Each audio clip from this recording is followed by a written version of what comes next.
Hello, everyone. I'm not even doing an intro because this is just book club, and I have Book my club. friend Patricia with me tonight, the Yay. Keystone Channel. And yeah, tonight we're going to be talking about The Alchemist, and we're both really excited to talk about this. But if there's anyone who feels like they would like to hop in here with us, I'm going to put a link in all of the chats. And basically, number one, you have to be either on what was it, Google Chrome, Firefox, whatever. Google Chrome or Firefox will work. Yeah. And Brave basically, does too. Brave does too. Okay. So basically, what it does is it'll take you backstage. So it's not like you're just going to be like, boom, here I am. And you can turn off your camera if you don't want to be on camera, and you can just speak via your beautiful voice.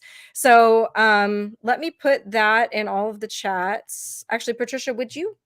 Never mind. I got it. Okay. That and pilled. We won't bother with YouTube.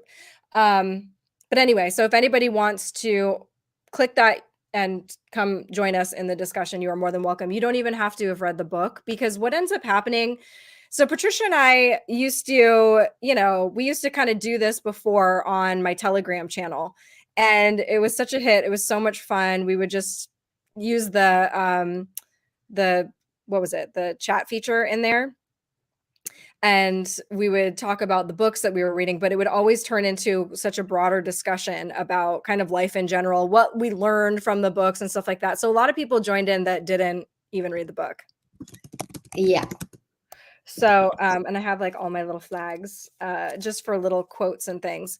But so was your first time reading this book? Yes. Actually, I did the audiobook, which is amazing, done by Jeremy Irons. He did such a fantastic job. I don't like audiobooks usually, but he just did the voices and everything so good. That was my first audiobook, and and I put it on at 2 a.m. at night, and I thought, I bet I'm gonna fall asleep. Well, no, it was light out, and I was still like on it, and I was like, amazing. This, I just want to know how it ends. Oh my God, I love that. I love that. I've read this book several times in my life. Every time I read it, I get something new out of it. I kind of feel like that's just all books, because you when you're in a different place, you have a different perspective. And this is one of those books that's, it's notoriously life-changing, but it's also kind of polarizing, because I think by the way, Little Hummer in the chat asked, will we be watching the chats also and interacting? So yeah, you absolutely don't have to hop in here with us and do it that way. You can just put whatever comments or discussion Yeah. in the chat. So that's totally cool.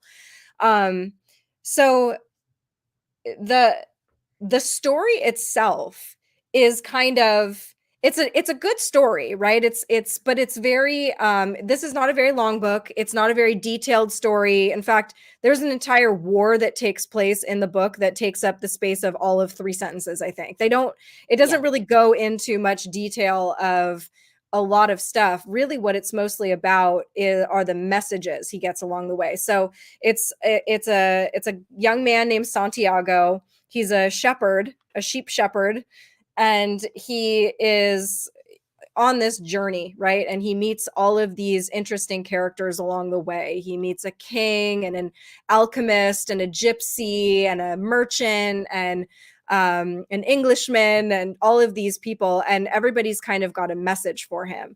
And so it's the messages in the book, I think, that are what are profound to everybody, and obviously why it's life changing. It's not necessarily the story, right? Right. So, what I took out of it was amazing because I just needed to watch it, to read it, right at that moment. Because I was going through some stuff myself, and it really gave me some amazing um, epiphanies when I was reading it. It's the messages that is within the book. It's the story just brings you some messages that you can apply into your life. Sorry, I'm Right. going to mirror my camera because I just saw that it's my door is on a different side on the live. Oh, that's weird. That's weird, because we were It was Yeah. not like that when we were talking earlier. That's very strange.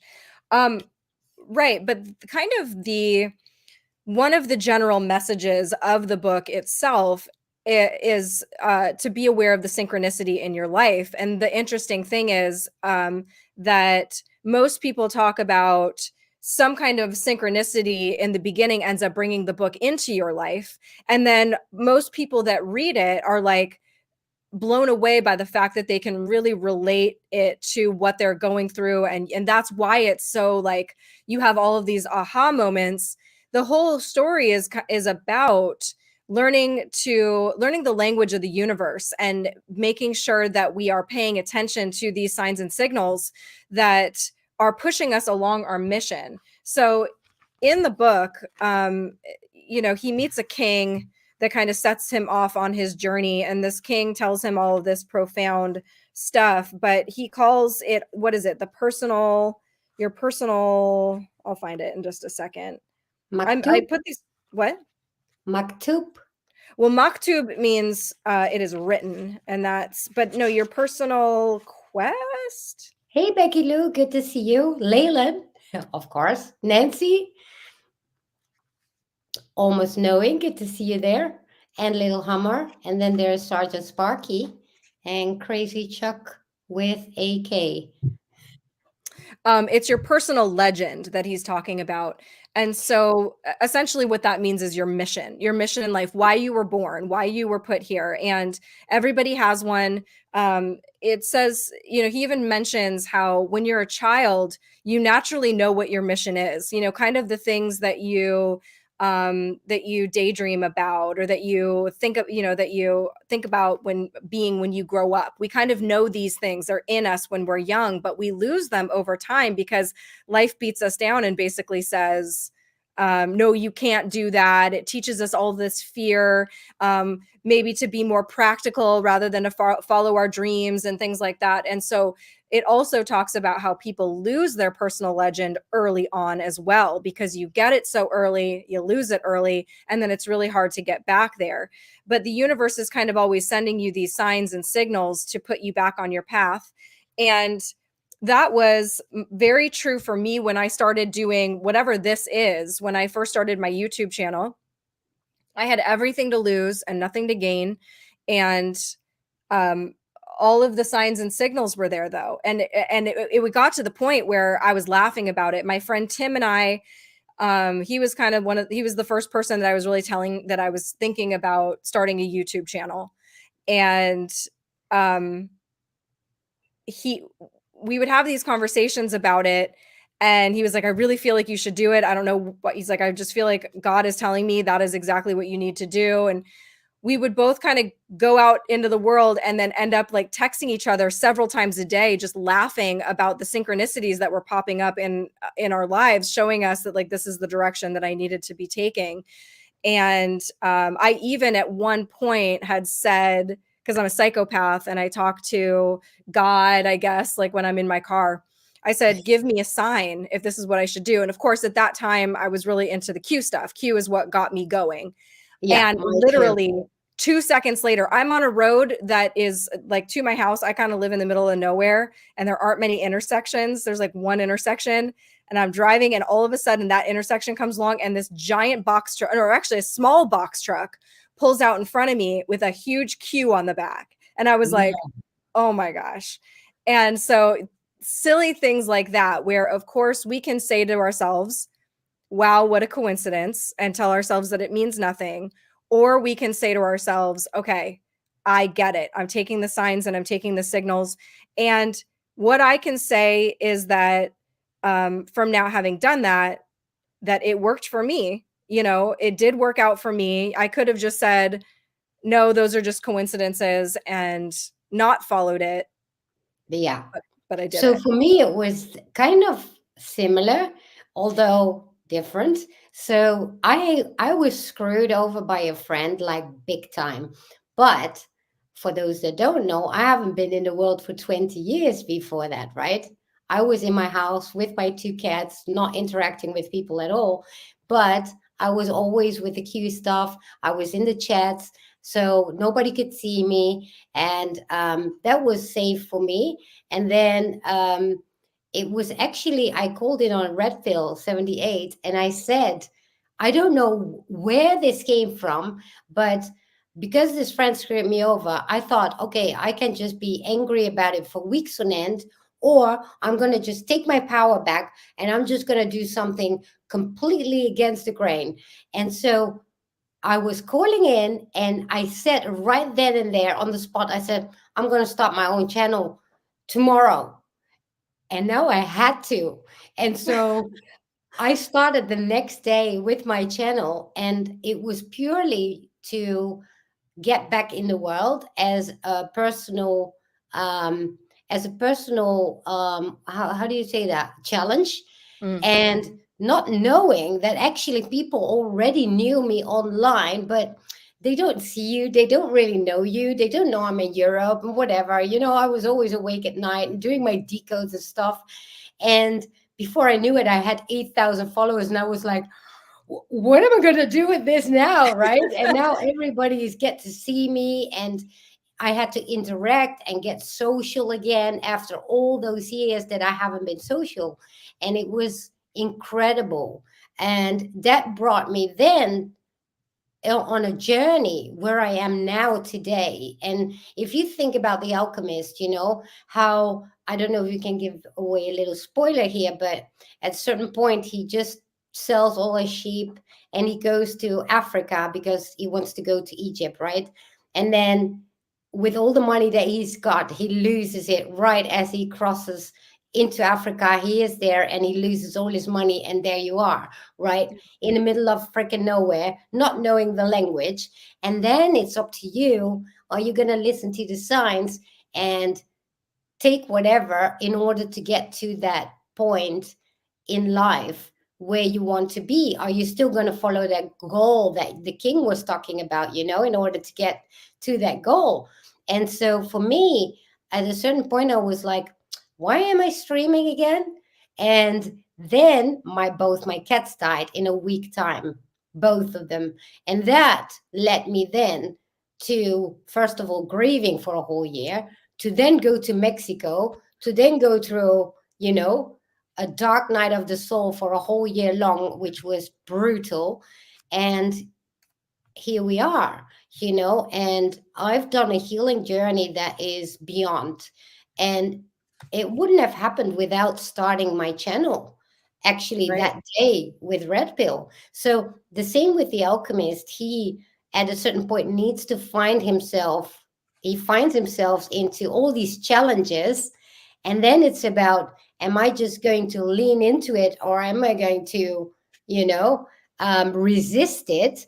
And I don't know, am I going to against the grain and mop about it and cry? Well, I've been there for sure. I Right. mean, I put both heels in the ground for a long time, and then at a certain point, it's like you just have to lean into it.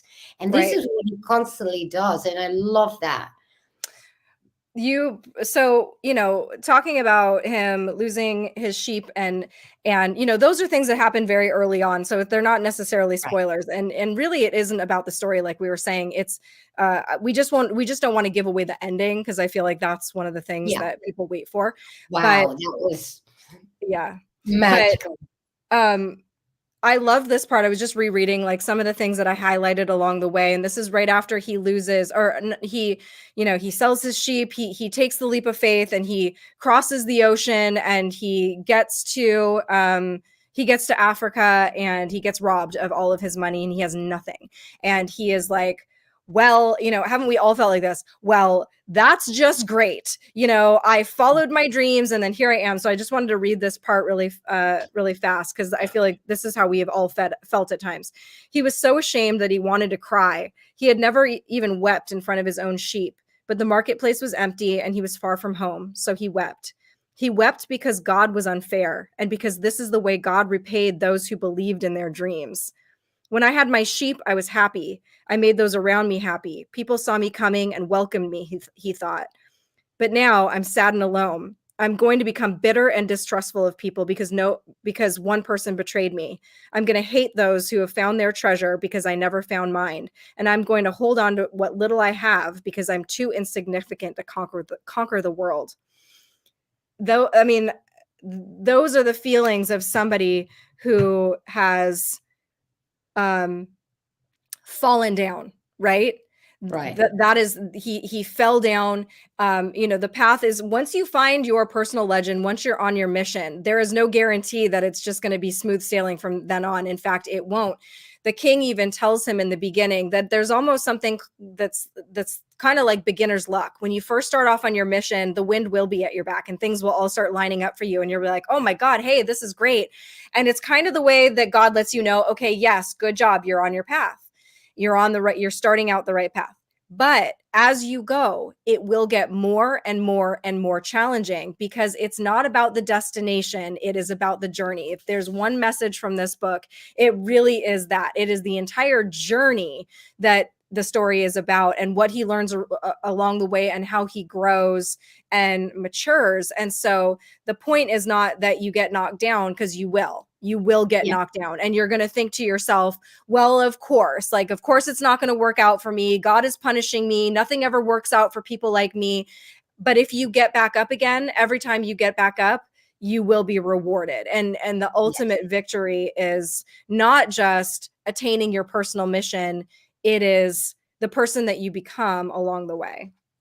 What I loved about that was also the message in to be open to what is coming towards you, in order to make it better, whatever happened to you at that time.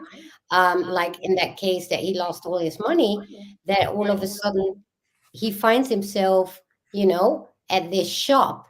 And then he comes up with all these ideas in order to make money. And it just comes to him because he decides to open himself up to any possibility, the language of the universe, right? Mm-hmm.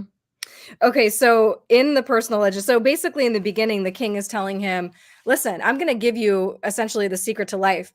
So it's important to understand this shepherd, he's a very simple guy, right? He is a shepherd. He travels from town to town. He has his sheep. His sheep are pretty much his life. And at some point, he sees a young girl or a young woman and thinks she's very pretty. And so he's kind of his driving force is to get back to her. And he hopes to marry her, and it's that thing that gives him the spring in his step. It's that to him Yeah. at that time is his goal, is his destiny. And the king is saying to him, okay, I'm going to give you essentially the key to the universe. I'm going to tell you what life is all about and whatever. His first instinct, I love this, because the first paragraph of that, before he says yes, he said none of what the old man was saying made much sense to the boy, but he wanted to know this mysterious force, what this mysterious force was.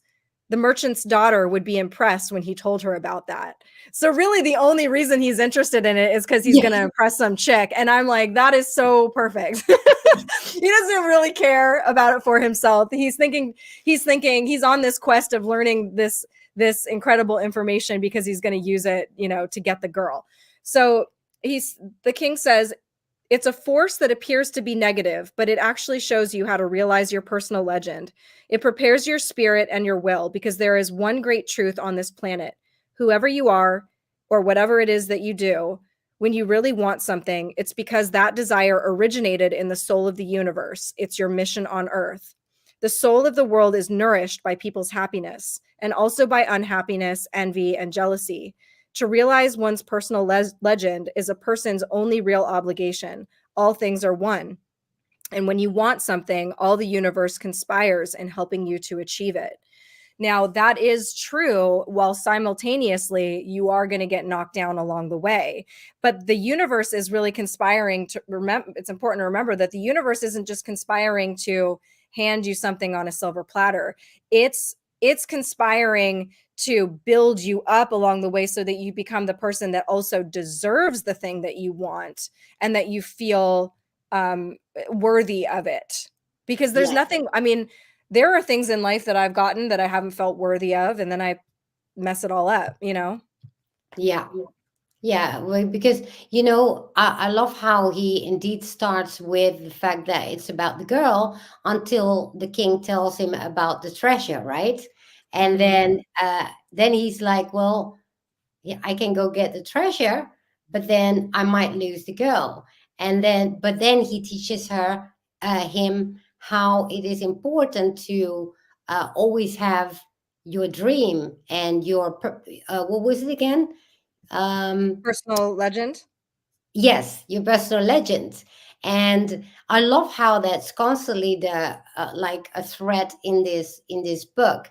And also Leyland, who said The Alchemist is the type of book that you can open it at any page, randomly read a sentence, and it's guaranteed to be inspiring. I had tons of synchronicities in my life while I read the book.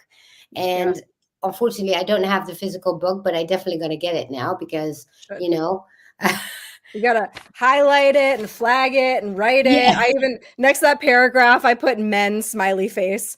Um, and it's also important to point out, in the beginning, that's his goal, right? That woman is his treasure. He's only seen her, he's never even spoken to her, but Right. he's infatuated with her. Well, that doesn't end up because he moves on from that and he finds something even better for him. So in that is the message of sometimes what we really think that we want or need is not the thing that is going to make us the happiest, and so Yes. we'll be pulled away from that thing that we really really want, and then to us that's sadness, to us that's loss, but Yeah. really what it is the universe setting us up for something better. um One of the other things he says in the beginning when he first meets the king says he's reading a book and he's like, oh yeah, I know that book. It's a boring book or whatever he says. Yeah. It's a really irritating book, I think is what he says. He says it's a book that says the same thing almost all other books in the world say. It describes people's inability to choose their own personal legends, and it ends up saying that everybody believes the world's greatest lie. The boy asks, "What is the world's greatest lie?" He says, it's that at a certain point in our lives, we lose control of what's happening to us and our lives become controlled by fate. That's the world's greatest lie. So essentially, we do have the power, but we're being lied to, thinking that we do not. That actually reminds me of, you can't always get what you want, but you get what you need. Mm-hmm. And whether that is in a positive or in a negative, but it's always true. You Right. know, if I look back at my in the past 3 years, all the negatives, they were as if not more important than anything else because I learned so much from that. Didn't I have all these negative experiences, negative, relatively speaking, because on hindsight, they're not negative at all. They're all lessons, right? Right. And and this is what you see in this book as well. I love how when he actually encounters the Englishman, who is looking for the philosopher's stone, Yeah. and he's so into his books and not looking, and how he teaches him to just look around you and talk to people. And I recognize myself in that. I would be like this, right? And just to get myself distracted, not to broaden my horizon, so to speak. But and then the Englishman realizes, oh, maybe I need to put my books away and start looking around me and learn more about the desert that we're going through, right? Right. Yeah. I have a quote from that moment too that I think um I had just like there are certain things where it's literally just a quote, like Leyland said, where you're just like, oh my God, I want to just like stencil that on my wall. And then some moments where it's um okay, so for um this comes from the alchemist that's saying this to him, and this is one of the profound messages I think of the book. Before a dream is realized, the soul of the world, that's another concept I guess I should touch on really fast, that the soul of the world is what sends these messages. It's really another way of saying God, or a mechanism that God put in place to let us know that, like, well, I mean, first of all, that everything is one. That's what alchemy means, right? The message of alchemy is that everything is made of the same stuff. It's just vibrating at a different rate. And that's what makes the difference. So you have these people who will burn metals for years and years and years and do all of these, different things in order to turn regular metals, base metals, into pure metals like gold and platinum. But um the symbolism of that is transforming the human being from one thing to another. And of course there's also the philosopher's stone and the elixir of life, and these things that kind of defy what we understand as the physics of life, and the parameters, the rules, right, in which life Yeah. is governed.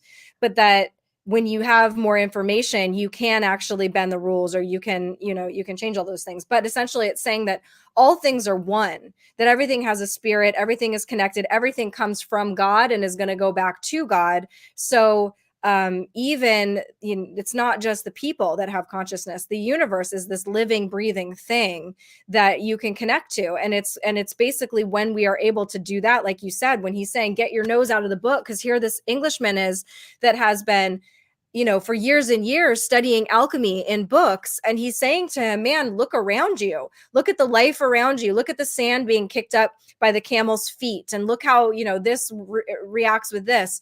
Then the universe is sending you messages. And really, those messages are so profound that they can't be put into words. That was the Right. quote that I was looking at before, but I'll get to that in a second. But he says, before a dream is realized, the soul of the world tests everything that was learned along the way. It does not, it does, it does this not because it's evil, but so that we can, in addition to realizing our dreams, master the lessons we've learned as we've moved towards that dream. That's the point at which most people give up. It's the point at which, as we say in the language of the desert, one quote dies of thirst just when the palm trees have appeared on the horizon. Every search begins with beginner's luck, and every search ends with the victors being severely tested. And, I feel that in my soul. I feel like um, I start off with hopes and dreams, and uh, I feel very lucky. I feel very fortunate. I have been very fortunate in my life. I've had some incredible experiences and met incredible people, and I've had things line up for me in ways. But I've also been tested every step of the way, and failed a lot of those tests and not gotten back up. Sometimes I will get very, very close to seeing things through, and then I don't get back up again sometimes. And so the lesson right now for me is to just keep going. And if you get knocked down 7 times, you get up 7 times, or eight, Yeah. 7, and you keep going. And so I was talking about that the other day too. That it's also a lesson in there's an allegory in Buddhism about the crossing the desert, actually, just like this is saying, and that it takes 13 days, but you don't know that it takes 13 days. You don't know how long it's going to take, and then you quit on the 12th day. Right, right, right. Yeah, he talks about that too, about giving up. And as right as you reach it, or many people just quit right before they reach it. And this is why you need to keep going, which reminds me of the man in the shop with the Right. crystal glasses. He just gave up, and only the dream of going to Mecca for him was, he settled that with less, right? Yeah. And Well, then, he was afraid that if he attained that there would be no more luster to life. right, exactly. And so he kind of became his life became kind of a slumber.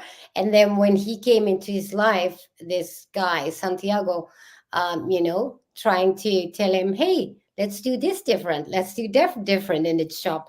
And how difficult it was for him to change things, because he got in this rusted type of life that he became like, how do you say that, when you become in a routine Right. that you don't want to veer off because it's out of your comfort zone, right? You never know what's going to happen.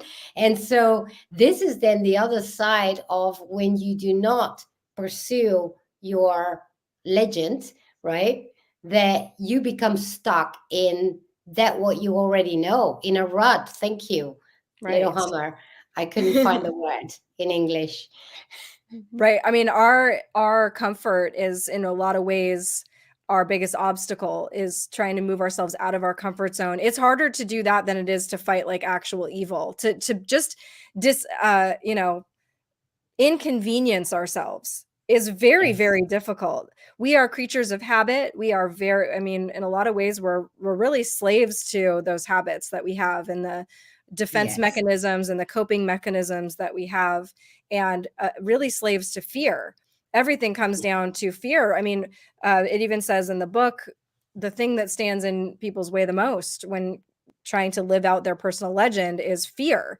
And I mean, I feel that he's kind of growing every step of the way also. You know, I think in that moment with the Englishman and you know, the Englishman is getting really um he's getting irritated with the journey and not being there yet, and with this guy, this young man who thinks he's going to teach him anything. And you know, the Englishman gives him the books to read, the alchemy books to read, and he says, let me, you know, I'm going to take your books for a few days, I'm going to read your books, but you pay attention to what's going on in the desert. So we'll take turns. Like, or I mean, like, we'll swap for a while. You watch the desert, I'll read your books. And then they come back and they're both kind of like, yeah, I didn't learn anything, you know, from each other's Yeah. way. And so he's really frustrated, but the young man kind of, he takes it a lot better. And you're kind of just starting to see his maturity. I like this part too. Meanwhile, the boy thought about his treasure. The closer he got to the realization of his dream, the more difficult things became. It seemed as if what the old king called beginner's luck were no longer functioning. In his pursuit of the dream, he was being constantly subjected to tests of his persistence and courage. So he could not be hasty nor impatient. If he pushed forward impulsively, he would fail to see the signs and omens left by God along his path. God placed them along my path. He had surprised himself with the thought. Until then, he had considered the omens to be things of this world, like eating or sleeping or like seeking love or finding a job. He had never thought of them in terms of a language used by God to indicate what he should do. And so it really comes down to intuition, which I believe wholeheartedly in. I think that it's something it's a tool that we all need to learn how to dial back into, because when you can, you know, we are getting signs and signals, we are getting messages, we Yeah. feel very lost, we feel very alone, the messages are all around us, the signals are all around us.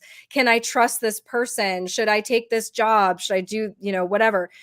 It all comes down to you know, we have been taught to only use this brain and to use our intellect in order to work things through, but there's a lot that this brain can't and won't know, that our Yes. intuition can pick up on. I mean, the universe, God knows everything, and so if we can tap into that language, and I mean, shit, if I could have used better intuition with some of the people, you know, that I've invited into my life and seen the warning signs, I mean, that would have saved me from a lot.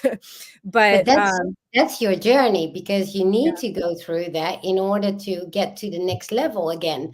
And I learned that in the past year as well. I was like, I've noticed that whatever, when you start resisting the change, getting out of that comfort zone, your intuition leaves you completely, because you're constantly in your head trying to think your way out of it. You can't think your way out of trouble, right? You have to go Mhm. straight through it, feel it, and then you alchemize it. And so, and that's what it's about. It's because the same, like I started my YouTube, I could have sitting for weeks there with this guy being angry about it. He was out, and I lost all the money that I lost, but I was like, you know what, fuck it, I'm gonna start YouTube. But not only was that scary because I was challenging myself, but at the same time it gave me so much more back than I ever thought, because for me it was just all started with a challenge, just to get myself out there as a personal challenge, not to knowing that there would be so much more. Not only that, it prepared me for everything that was to come next, right? And so this is why we are bumping into these challenges, and they're really are, yeah, they're ugly and they're hurtful, but once you get on the other side of it, you're like, oh my God, without that, I wouldn't have known this, this, and this, and I wouldn't be this, there, and there, right? Because, you don't always get what you want, you get what you need. And what you need is the best, it's the highest, but you don't see it until you don't get there, just like he did. He couldn't see it until he got there. And then at a certain point, he started learning slowly, hang on, I need to have just faith that things will just, the universe will provide for me. And I love that part because I was right in that moment when I was, listening to that book. I was like right there on the precipice of, oh my gosh, everything is about being in neutrality. Everything is about just leaning into it and just let it happen and just feel your way through it. And, the book just gave me more confirmation of that I was on the right path, right? Yeah, definitely. The Dizzo on Pilled says, just because we desire something does not make it good. This idea of, quote, following your heart is often wrong. Yeah, that's very true. But also, we are beings of desire. Every human being has desire. And yeah, of course, there are desires that are terrible for us. It's important for us to be able to decipher what things we are chasing, because are we looking for like a quick fix? Are we looking for that, that hit of dopamine, or that person that's going to, fill in the parts of us that we think that need to be filled in or whatever? But that's kind of the journey of life. We would all like to say, well, we should only desire the things that are really good for us. We should only ever chase the things that are good for us. But like Patricia was saying, that's part of the journey, that the lessons, the getting knocked down, the finding out that what you desired is not where true happiness lies, and making those mistakes and learning from those mistakes are exactly part of the journey. So you know everybody in Buddhism, it's like you're supposed to look at it as desires and suffering and all of these things. It's about alchemizing them, transmuting them into enlightenment, because you're not going to ever get away from, so there are some forms of Buddhism that try to take you away from being human, take you away from desiring. You're going to go live, isolated in some location. You're not going to talk to people. You're only going to eat certain things. You're not passing by McDonald's every day. You're not passing by, attractive women in low cut shirts. You're just like, nope, I'm just going to like nope out of society and do away with desire. Well, they might be very good at not chasing after those things, but they also, how much growth are they doing? How much, as far as when it comes to the human experience and living a life as a human being and interacting with human beings, I mean, I kind of feel like this is what we're here for. We're here to Yeah. make mistakes, and we're here to learn from, I mean, I think relationships are always a really great example of that, because unless you met your spouse in high school and you guys have been together ever since, which is amazing and wonderful, and I wish every situation could be like that, most people dated some losers along the way and like would look back and say, oh my gosh, the person I dated when I was 21, I can't even imagine being with them at this point, but at one point in your life, that was everything that you wanted. Right. Actually, it's interesting. Remember, today I woke up and I felt like crap, and I was lamenting in the chat, right, with you and with Leland, and I felt like I'm well, I was very skinny, so I started eating like crazy, and then I, I felt like something was going on, and I couldn't exactly put my finger on it, but I felt really like crap. And what do you want to do at that moment, right? You want to go either to bed and just lie there, or just lie on the couch and just endlessly scroll through social media, whatever. And for the first time, I decided to do something. And I've got this actually in my toilet that says, do something that you haven't done, or something that you do for the first time. And I thought, okay. And all of a sudden this popped in my head out of the blue, and I was like, you know what, I'm going to start dancing. And I just put the music on and I danced, and everything changed. My mood changed, and everything is sore. I have to say this is why I'm not sitting still, because my butt hurts. But I've been dancing and I looked freaking horrific, and I felt horrific, but I did it completely against the grain of how I felt, only to then realize within 5 minutes that I was dancing, I started laughing. I felt better.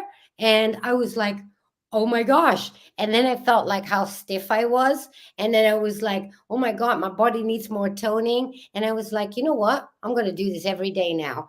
And here we are. So I turned just that moment of feeling like crap into something completely different.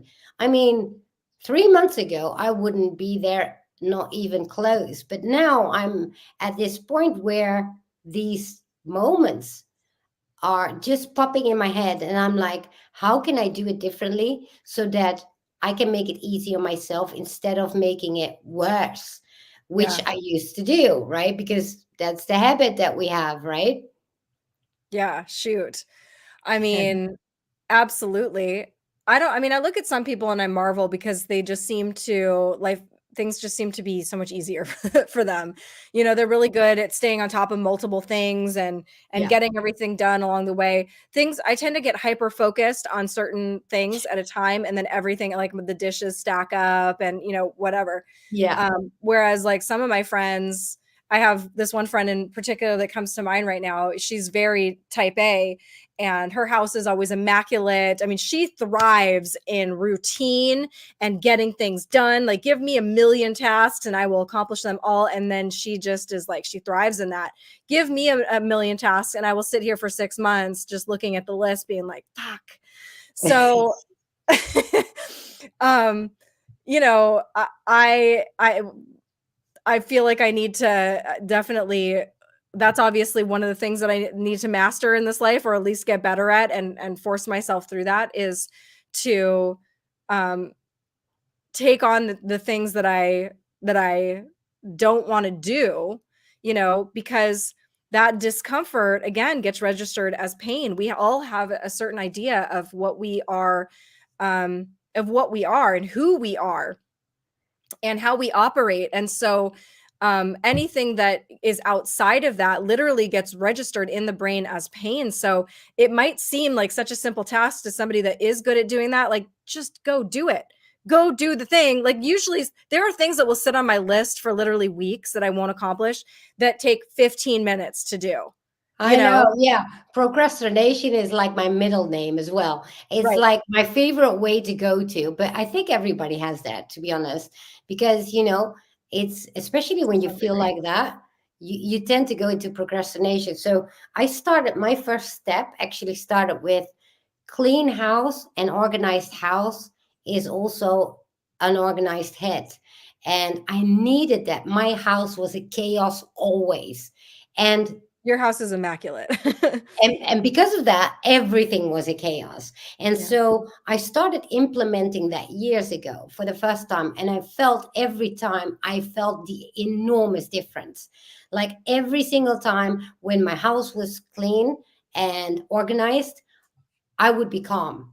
And then I had space. I could still feel like shit, but at least I had the space, and now I get bored with it and to start procrastinating. So then you Right. got this level up again, right? And so, and that's how you level up. It's like one step at a time. You don't need to see the whole staircase in order to take the first step, right? Right. So it starts with this one step. And that started years ago, only to now get to this point where I'm doing exactly the opposite of what I feel right now. And what do you know? I all of a sudden find out it freaking works. And I mean, I was with you guys in the chat when I said that, and I was like feeling so miserable. And I was like, you know what? Fuck it. Just gonna put music on. I'm gonna start dancing, doing the exact opposite. And I did. And it's amazing what a change you can make. I'm still procrastinating on all the other stuff. Don't get Right. me wrong. But I changed my mood right then and there. And that was all that mattered for me. Yeah. We can be harsh on ourselves, still not doing this, and that, or we can just be happy with the one thing that we accomplished, when you Yeah. feel like shit. Yeah, absolutely. Brainstorm 45 says the idea of a soulmate is important, though, a perfect mirror of your unconscious self, your quote, other half. You know, so our next month's book is going to be the Celestine Prophecy, and I just finished reading that, and I have a hard time because so there's so much crossover in the two books because they have similar messages. Celestine Prophecy goes definitely more into detail and more into application in your life than The Alchemist does. But there are things that like I'm like, I always already want to jump the gun and like get into that book because I I haven't read it since the 90s, so I can't even oh remember. The only thing I remember is the plants and the energy, but I don't remember the message anymore. So I oh definitely gonna read it. it is amazing. It is amazing. But I mean, they talk more in that book about the relationship factor and soulmates. And I was always kind of a believer in soulmates. I still am. I still think that um, I'm not sure about like one divine counterpart that's just out there, but I do think that people come into your life for a reason. I'm like, I think my mother is my soulmate and my son is my soulmate. And like, there are people that you tend to go through life with, and that these people are very important to your lives and they will Yeah. come in at the right time or whatever. I believe in those kinds of soulmates. But it goes more into it in Celestine Prophecy, but just more about how this idea of completing each other is actually very dangerous. That you need Yeah. to be whole and complete on your own. And then you find somebody else who is whole and complete on their own. Because what ends up happening, okay, you have these two kind of mangled bits and you find a way to shove them together and you're like, okay, we've got a full thing now. We have this full thing now. Yes. Well, now it becomes a power struggle over who gets to control the bucket. You've Yeah. now you have one collective bucket of whatever, and now who gets to control it. And so even when things are really great in the beginning to and it's a lot easier to get along and to be in love, eventually there becomes a power struggle that one person kind of dominates the other person and whatever. I think it's about like growing together, because what happens mostly many times in relationship is one person grows and the other stands still, and then you get this imbalance, and then Right. obviously it's gonna, you know I don't know, do I believe in a soulmate? I do, but it's not my priority. My priority is that I'm happy with me, and any relationship that comes then in my life is an addition to my completeness already, because this is what I've learned is that often when you are in a relationship, you just, and it does fail, then you fall in this big black hole. And this is something because people tend to, you know become codependent without even knowing it, of each other and their lifestyle together Yep. and everything doing together, and actually losing a part of yourself with it. Now, there's nothing wrong with a nice harmonious relationship, but most people actually haven't even worked in depth on themselves yet before they even, can be in a proper relationship, I think. I mean, Yeah. I I'm not mean, ready. I mean, and I'm 55. So I don't feel like, no, I'm not ready there. I don't want to be there. I'm just, it will come when I'm ready and when I'm happy with myself.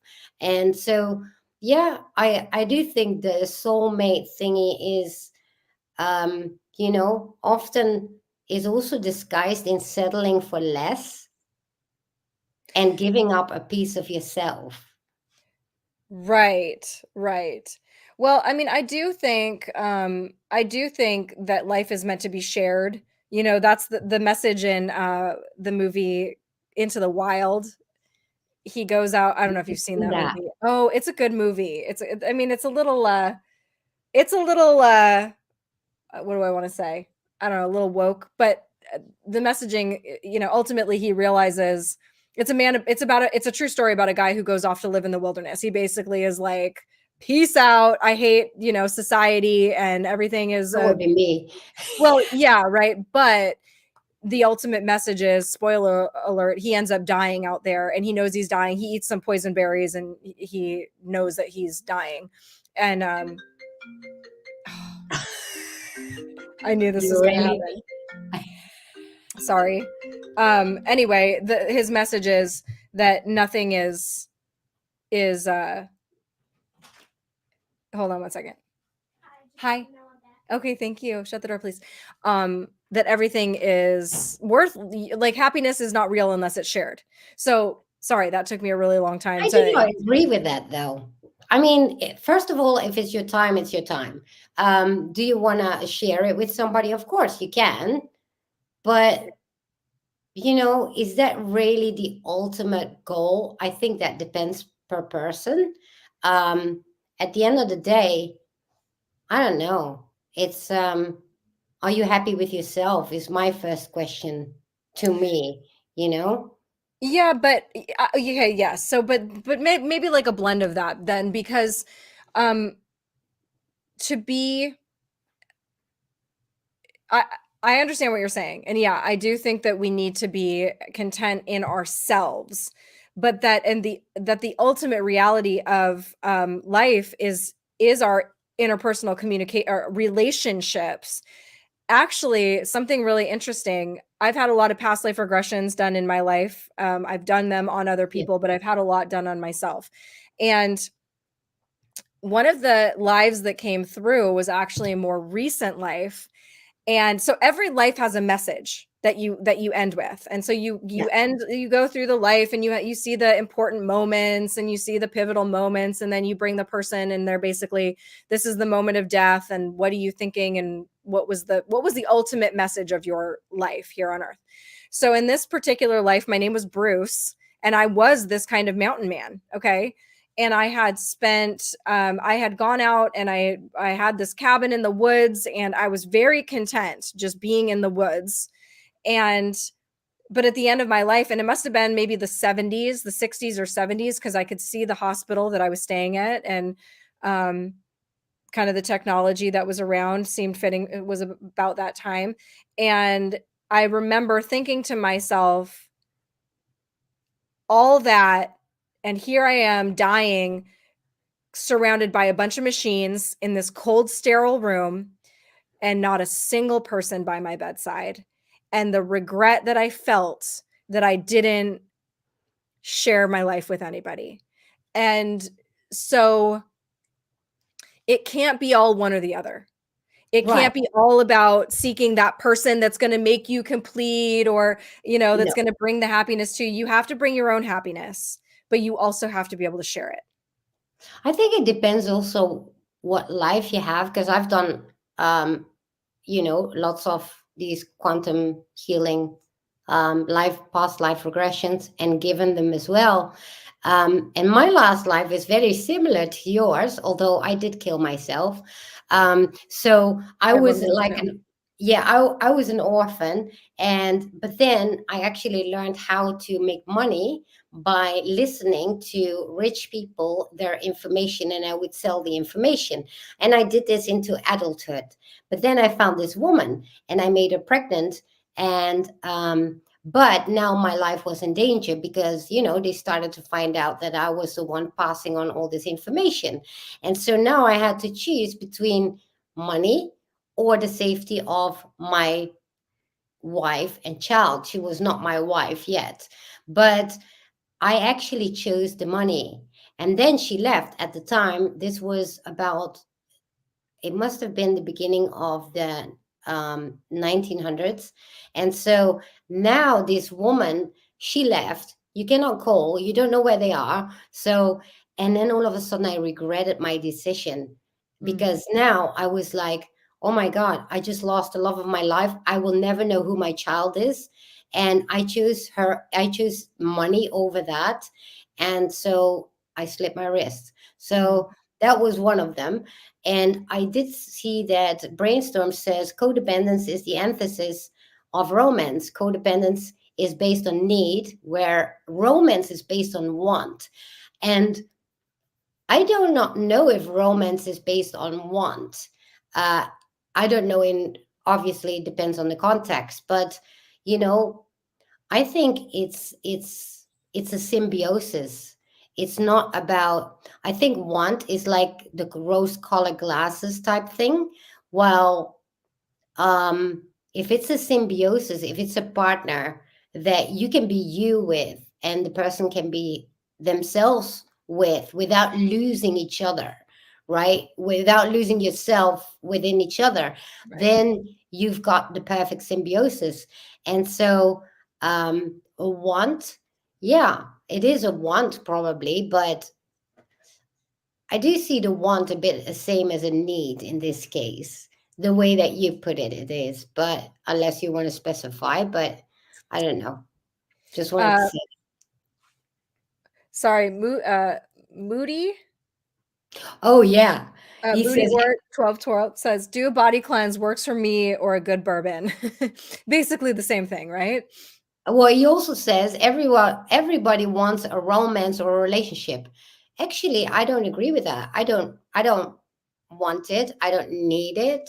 If I bump into it, great, but I'm not searching for it at all. Right.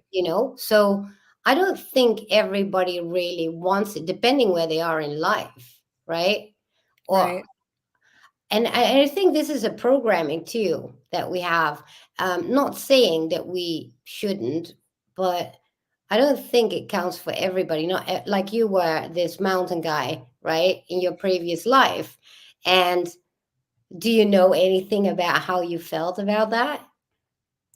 What do you mean? Which part? About not having a relationship?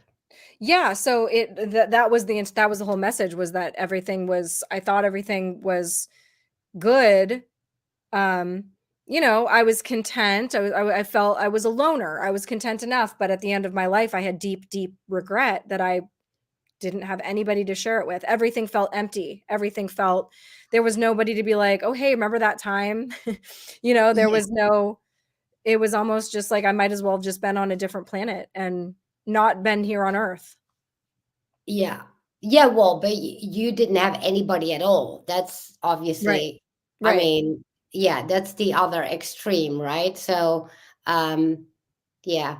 So you cannot compare really, because what if you had family or, friends and all that stuff, but you went a reclusive completely.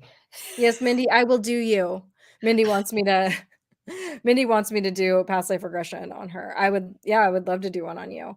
Um, they are Cool. incredibly fascinating. They are so, They are.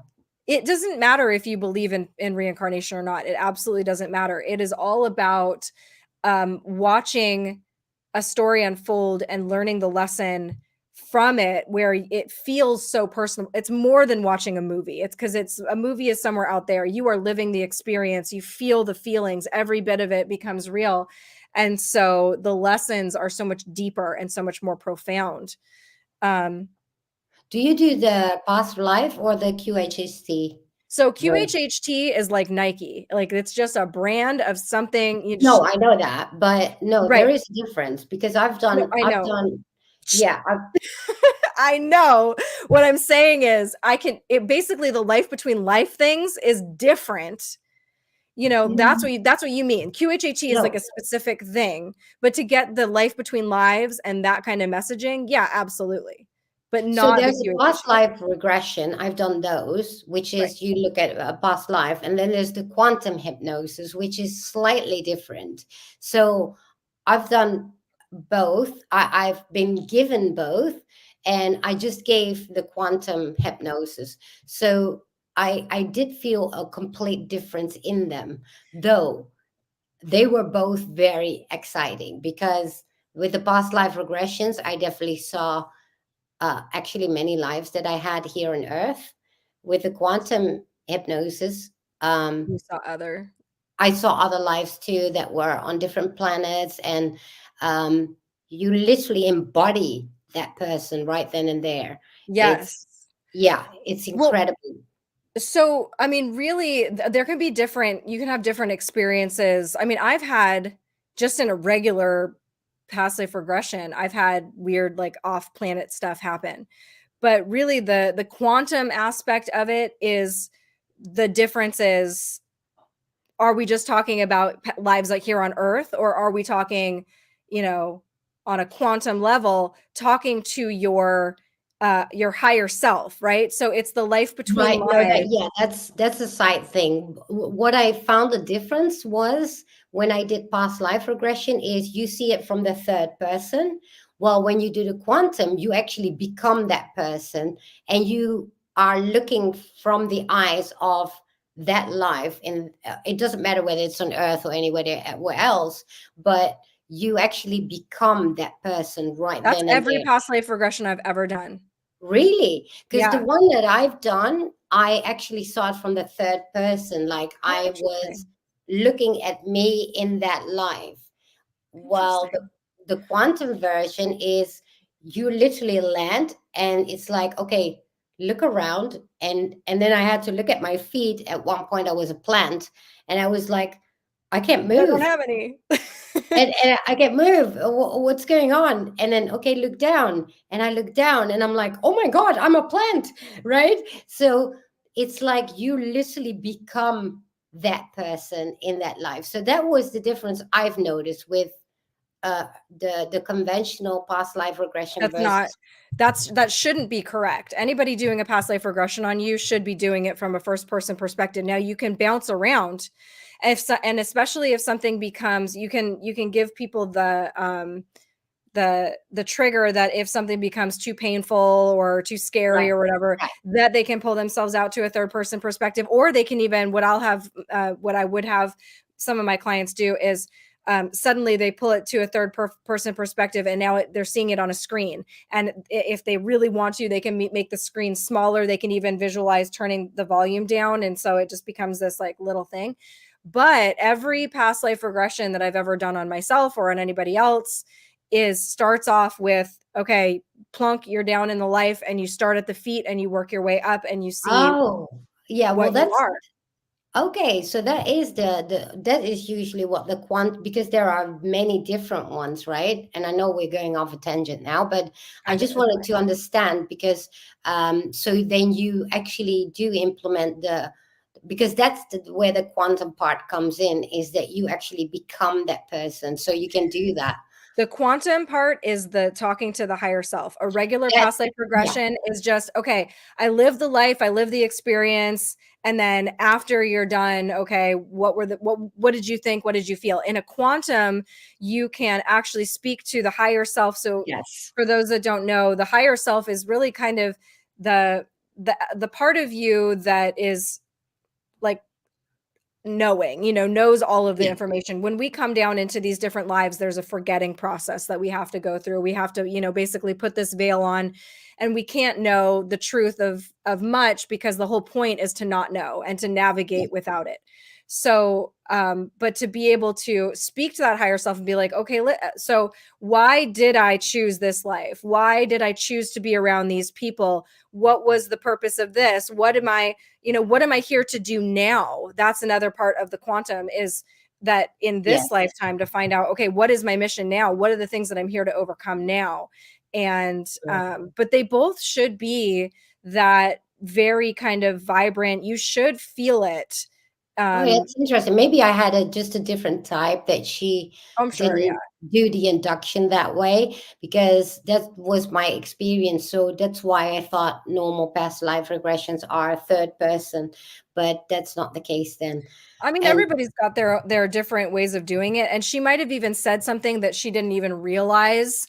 right, um like sometimes you'll say to a person, okay, so we're gonna go into this, you're gonna look down at your feet. Well, that already sends the message that you're gonna be in that body, right? yeah, Or you're gonna say to them, okay, and then at that point we'll walk you over to a mirror and you'll be able to see your face. Well, that gives the trigger that you are gonna be in the body. But if she might have said something to you, like uh you'll see the person, you'll see who you are throughout their, going through their day. Well, that kind of gives the impression that yes. I'm just a voyeur, that I'm. Yes, that's kind of what I was, but it's not like yeah, I guess maybe it came from me also, and she didn't give that suggestion that I was able to do it in that way. Looking at from my own perspective. Either way, yeah, I do like both. And indeed, and with the quantum, it's also not always your higher self. Sometimes a guide comes in, Right. like I had last time with a client, which was very interesting. But I see Leyland is asking a question. Yeah. Um, Kate, how do you approach helping people that have difficulty letting go, relaxing, and getting deep enough to into the experience of it? So, in the way that I was taught how to do hypnosis,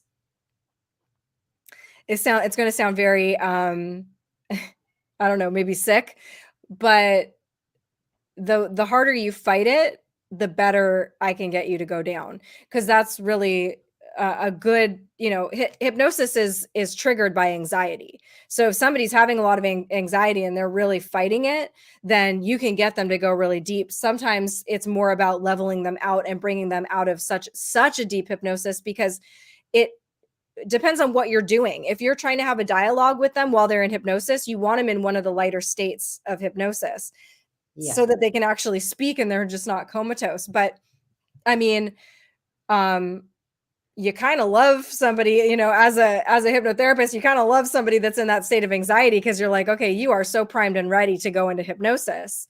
And um, Well, unless they are left-brained, that's a real problem, because when somebody's very left-brained, for me, they tend to constantly try to stay in their heads and yeah, not letting go.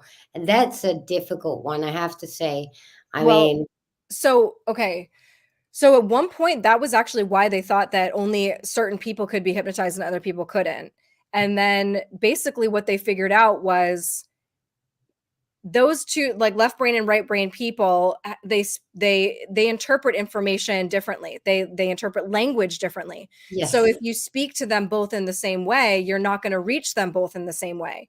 Yeah. So it's possible to hypnotize every human being that can understand language, and you can do it easily. You just have to understand the language that they speak. And so you have to test them first and test their suggestibility, which is how they process information, and their sexuality, which is, it's dumb that these are the words that they use for it, because it's really not your sexuality. It's more just your output. It's like your input and your output. How do you translate the world, and how do you express yourself in the world? And then once you test those about that person, you kind of find their certain formula, and then you understand better how to speak to them. And then you can hypnotize them. But yeah, if you give literal suggestions to a very or if you give inferences to a very literal person, then Yes. and you're telling them that their hand's going to start floating up, or that their hand now becomes a magnet, or Abstract. they're going to be like, Yeah. no, it doesn't. No, it's not. Yeah. They're just Oh like, man, I've struggled with that, with some that was really hard to do. And yeah. but yeah, indeed, what you said is absolutely right. Um, oh, Mm. that's great. Power by Spirit. I'm doing a hypnotherapy session next week. Good luck. Oh, Um, awesome. it's fun. It's fun to do. I love giving them. I love receiving them too, because you always learn so much about yourself, right? Absolutely. Leyland just said, I review my other lifetimes during my deep meditations. So one of the craziest past life regressions I've had, I did on myself in a deep meditation. That was the time that I was able to see the life of Louis the 14th, which I know to people that always sounds crazy. Have I told you about that? I Yeah, don't on the remember if I call. We were yeah. talking about it on the call. Okay, yeah. So it was so detailed, and I didn't know anything about his life. I've never studied him. I think I studied, I probably read 3 paragraphs about him in like the 8th grade. I don't know anything about his life, but I Right. saw all these details and was able to know so much. And then I, came out of it and I started Googling him and finding out all these things were true. So I don't think I lived that life. I think that certain Right. lives, or maybe all lives, are available in the Akashic record. We can kind of tap into them. But that was just very interesting, because I was able to do that in kind of a very light meditation, but I was able to see all this stuff. So it's kind of a misnomer that you need a very deep level of hypnosis in order to It's access it's a this stuff. theta brain state, right? Same as the Yes. meditation, really. Yes. But then there are Yeah. different levels of it, because you can be super, super deep Yeah. and to the point where you don't really remember it. Well, you don't really want that for somebody that is doing a past life regression, because then they don't, well, especially if you're doing it on yourself, you don't want to get Well, out. You yeah. don't want to have this amazing experience and be like, well, shoot, I wish I remembered that. I had that my first QHSC session I had, when my higher self came up with all the questions I had to listen to the recording in order to know what my higher self said. That's how closed off I was from my higher self. And Yeah, so that was my first session in 2016. And now I just, I just connect. But I see it's with Alison Coe. Yeah, she does the quantum hypnosis. So then she's you get to connect with your higher self, or sometimes it's a guide coming in. It all depends, but yeah, she's that great. I had a session with her, and she's it great. was Yeah. so interesting. Yeah, she's very good. And interestingly enough, this was in 2009. No, this was probably 2020. I had that session with her, early Oh, 2020.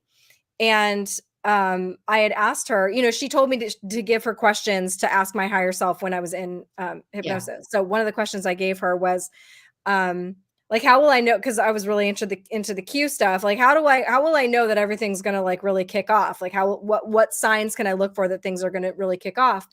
And when she asked me that when I was in hypnosis, I said, watch Russia. And at the time there was nothing going on in Russia. So, Right.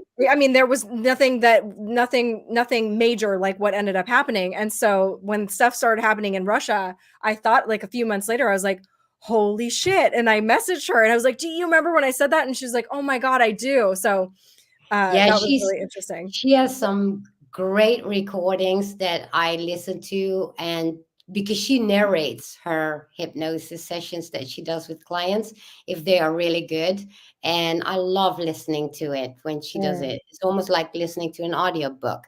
Mm. But she's got some amazing stuff that have predictions in them, and and even when giving sessions myself, I learn so much because I get messages from them, from their guides as well sometimes, right? It's amazing.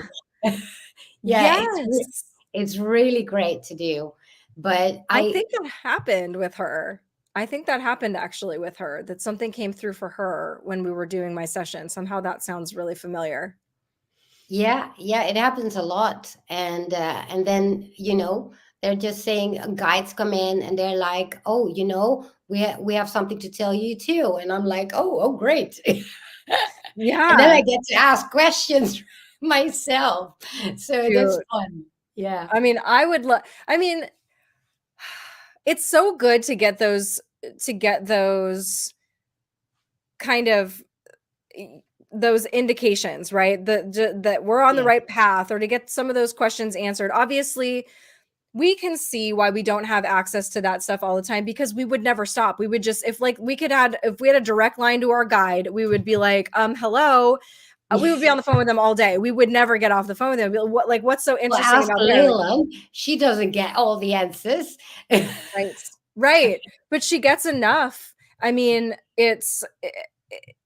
these are these are Yes, the things Leyland. that we have. What? Oh no, Leyland is saying, can hypnotherapy be used to revisit suppressed events that someone might need more info about? Or is it the experience at risk of being compromised because you front load yourself with what to expect? So your higher self already knows whether you're ready for it or not. And I know this because my first session, I wanted to know what happened in the first 7 years of my life, which I couldn't remember. And I was not allowed, I didn't get any answers. But later on, as I progressed in my own healing, that's when, well, as you know, the memories actually came up without any session whatsoever. So, yeah, sometimes, and in other forms they came to the surface. But sometimes, if we're not ready or they're too traumatic, you won't get any answers. But if you're ready for it, you will get them because your higher self always knows best for yourself. I mean, I have a different perspective of that, because I have seen people access things that they were not, maybe they thought they were ready for it, but then it ended up, like imagine going into hypnosis and you still have a really great relationship with your father, and then you remember something terrible that he did to you when you were a kid. And then it's like, okay, Well, um, yeah, I didn't get that in my session. That's why yeah, for me that's it came good.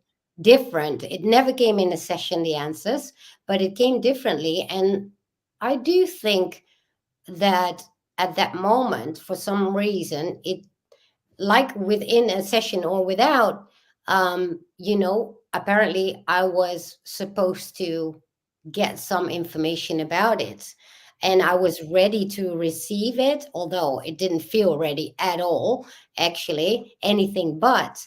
So I You, don't know if in a session it would have come, I would have gotten the answer, but I did get it by myself. So I would yeah. just say, no matter what, I mean, to go to somebody who is going to make sure that you are protected if you're going searching, I would not personally, as a hypnotherapist, would never do a regression.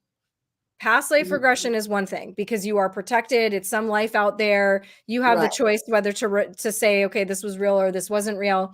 I would never actually do an age regression on somebody because of that reason. It's also the reason what you said about front loading the expectations into people's minds. This is why hypnosis is not, you can't use it in the court of law, because it is very easy to front load thoughts and ideas into somebody's mind and make them, they will still experience it as if it's a memory, but who knows where it actually came from.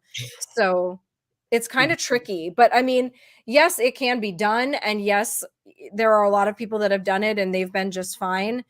But the Well, thing is, the thing I have is, I had one client, actually, it was my first client, and immediately she finds herself in this life right as she's being abused. And I was like, God, thankfully I knew what to do, and get her away from that and just be the observer of it.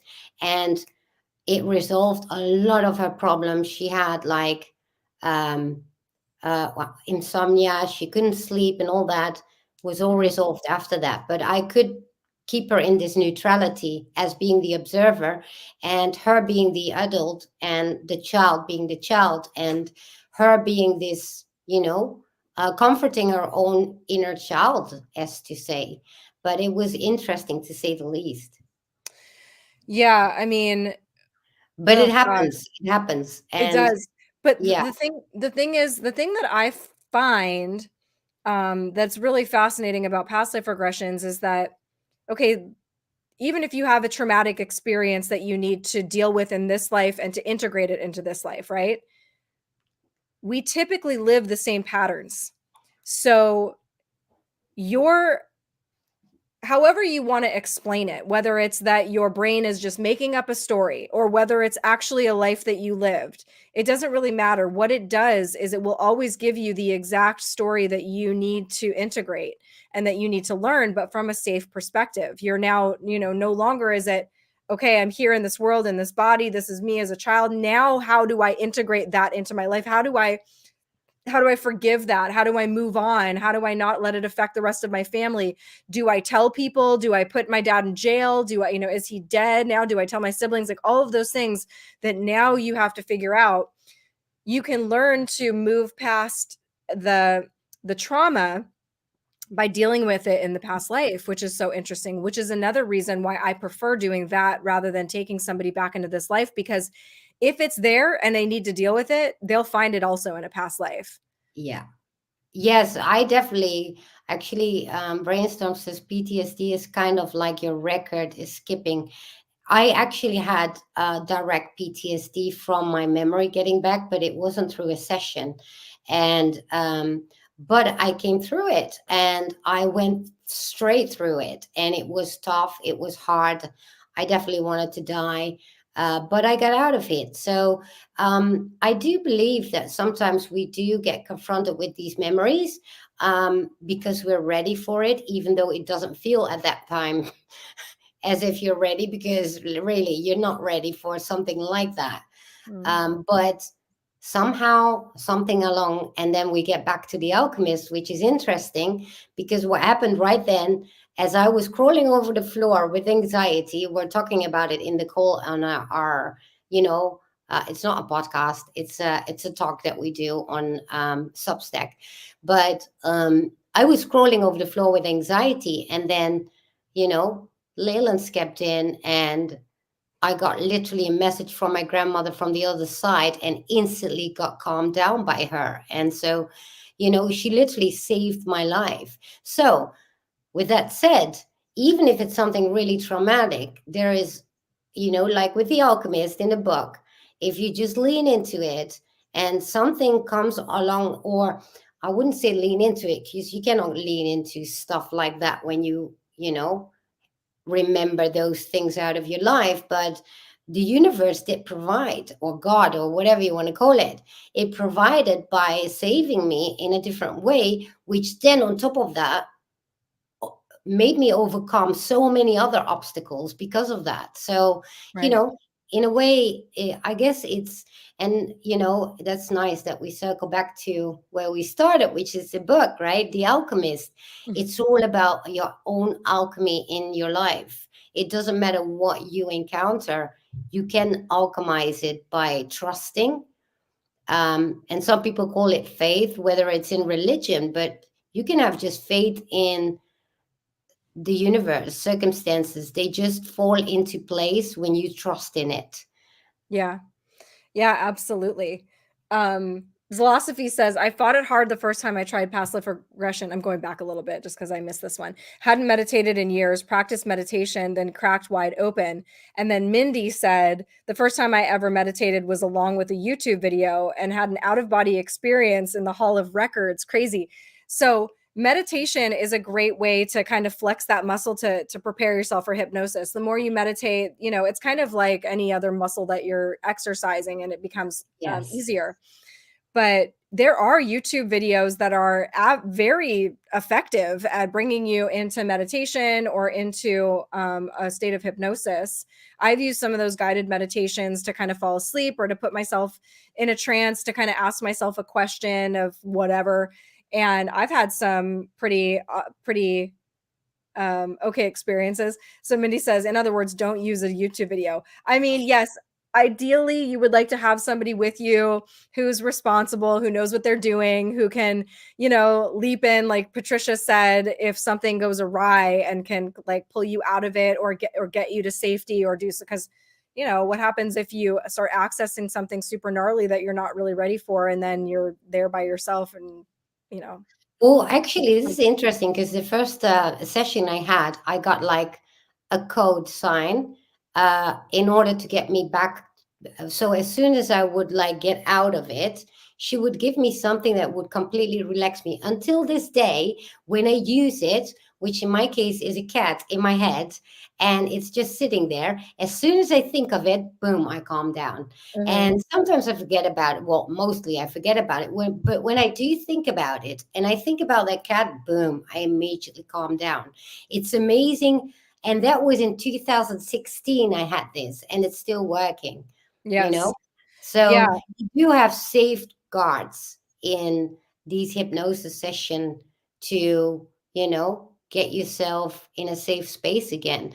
And I see Brainstorm says, I know my past trauma has made me addicted to valuing theory over practice. I never Interesting. want to go through it again. Well, that's because Brainstorm, it says it, right? You stay in your head. You're constantly in your head. You have to go into your feelings and feel them without judging it. You know, that's a practice. I mean, because we all are programmed to be in our heads and to analyze and to think our way out of crap, but we can't. We have to feel our way through it and then overcome it. And this is where you alchemize the feelings, you know? Yeah, it's kind of like that analysis paralysis thing where, Yeah. um, you know, I do find that many highly intelligent people get that kind of addiction to valuing theory over practice, because they're Yes. so used to being able to see the world in a way, see situations in a way where they're trying to kind of um, manipulate the situation and determine what is going to be what's going to create the best outcome, and you kind of get stuck in this place of trying to figure it out rather than just taking steps and trying to build up the momentum. Exactly. Yeah. And so sometimes it's just important to take the leap, and even if you're going to mess it up along the way, um it you can't really do much with theory other than talk about it and sound smart, right? Yeah, I mean, and I know exactly, I'm very analytical. And it was incredibly difficult to get myself out of my head, and now I practice it every day. I do meditation every day. I do that through I work with Carrie Kay, which I'm a member of, but she's so hands-on on it, and getting yourself out of your head, going into the emotions and not judging them. And it's difficult in the beginning. It's so difficult because instantly you want to go to your head, yes but, you hear yourself arguing with yourself. But now I'm like, nope, just put my brain aside. I don't need you right now. Just go and feel it, you know? Powered by Spirit says, Kate, any suggestions for meditation technique to find my best questions to prep for Allison? That's a good question. I mean, meditation techniques, I don't know. I've never been great at meditation. I use guided meditations, like I said, to get myself into that state. And, um, but just kind of one of the interesting things is when you're in that state of meditation or you're in that state of hypnosis, whatever comes to you in the first 5 seconds is your higher self. It takes about that long for us to process and internalize our brains, the inner dialogue that we have that fights us on everything and says, no, you can't say that, or no, you're just asking that because you saw it in a movie, or that doesn't make any sense, or you're going to sound stupid if you say this. All that inner dialogue takes about 5 seconds. So whatever comes to you within 5 seconds, like just ask yourself, okay, what is it I need to know? Whatever comes to you, and I don't care if it has something to do with purple grape juice. I don't care. Whatever it is, just write it down. Okay, what is it that I should, where should I be going in life? Who should I be? Whatever it is, just maybe just ask yourself over and over. Okay, what is it that I need to know? What else is it that I need to know? What else should I ask? And just allow that whatever comes to your mind within that first 5 seconds. Don't fight it. Just write it down. You can always say you're not going to ask it later, but you do, because that's your higher self telling you what it is. Here's an interesting one that I recently actually thought about, because you use the imagination part of your brain. And what are we taught? Imagination is fantasy. But really, that's a lie. That's a programming that we've been programmed to believe that imagination, which every child uses, and that's how they come so close to, the so called imaginary friends, which are not imaginary. But then I was like, imagination is imaging. So that's what I use, instead of saying, oh, yeah, but so I'm making it up, right? It's just a fantasy. Well, if you think to yourself, picture a bird, and then ask yourself, what color is the bird? How long are the feathers? Everything that comes up in your mind instantly, that is the part of the brain that you use also during hypnosis. And I always give clients meditations to do before the sessions, but otherwise I give them this, and I tell them, just imagine a bird. So describe to me what the bird looks like, and just whatever comes up in your mind, that's the thing that is the part that you're going to use also in your hypnosis. And it's interesting because why would you choose a red bird and not a blue one? Because the red one is the one that instantly is your higher self coming in saying, well, that's the one that I want to see. That's the one that I do see. And, this is an example, but when it comes to your own life, that's the first thing that comes to your mind. That's the first thing that comes up. So it's very interesting how that works. If you're going to think about it, then obviously it's directed by a left brain side, but you have to just like being the child self. That's what it's about, being innocent again. Yeah. We have been so programmed to only operate in our headspace, and that is the easiest space to manipulate. So Yes. while we're disconnected from our gut and our heart, it still is a lot less easy to manipulate because there are mechanisms there that I don't think that the powers that be that dabble in mind control and all of those things understand really on that level, other than the fact that they understand them well enough to teach us, oh no, that's just a bunch of hooey, you don't want to pay attention to that, only crazy people talk about getting intuitions and stuff. These are the weird old witch ladies that talk about that, right? But anybody that's ever Actually, had, that's the new normal right there. yeah, I Tapping mean, into your gut. what? Tapping into your gut feeling. Yes. That's what's the new normal, because it's the brain is not solving, the brain is only there for logic, taking you from A to B. Actually, I have this card from Einstein. It says, logic takes you from A to B, imagination takes you everywhere. Mm. It's true. And Yes. Leyland is saying the alchemist gave me a sense of joyful magic that lives within our own willpower. It's embracing the power to choose and recognizing the impact our decision have. Yeah, that's absolutely, because it is the book club after all. So um Yeah, he had said, there was another quote in here that I probably won't be able to find now, but I don't remember if I read it. Did I read the one um about making the decision is basically just the start? yes, brainstorm, good one. Sorry. Oh, that's all right. The sensibility of an innocent child, that's the easy stuff that we can't manage to accomplish. And that's it, because it's been taken out of us the moment we, go to school and all that. And this is the innocence that we have to go back to, because that's also where our intuition sits. Yeah, I mean, it's kind of like how in the book he talks about, we already know what our personal journey or person, why can I never remember that personal legend? Yeah, Uh, me yeah, my our brain has just personal like a legend. block on that. What we already know what our personal legend is when we're a child, and it's about kind of remembering that. I really had to think about, this is more in the Celestine prophecy also. It's a damn shame that we had, like, I want to fast track. I want everyone to have read that book already because I want to talk about that book so bad, but we can give kind of like snippets here and there.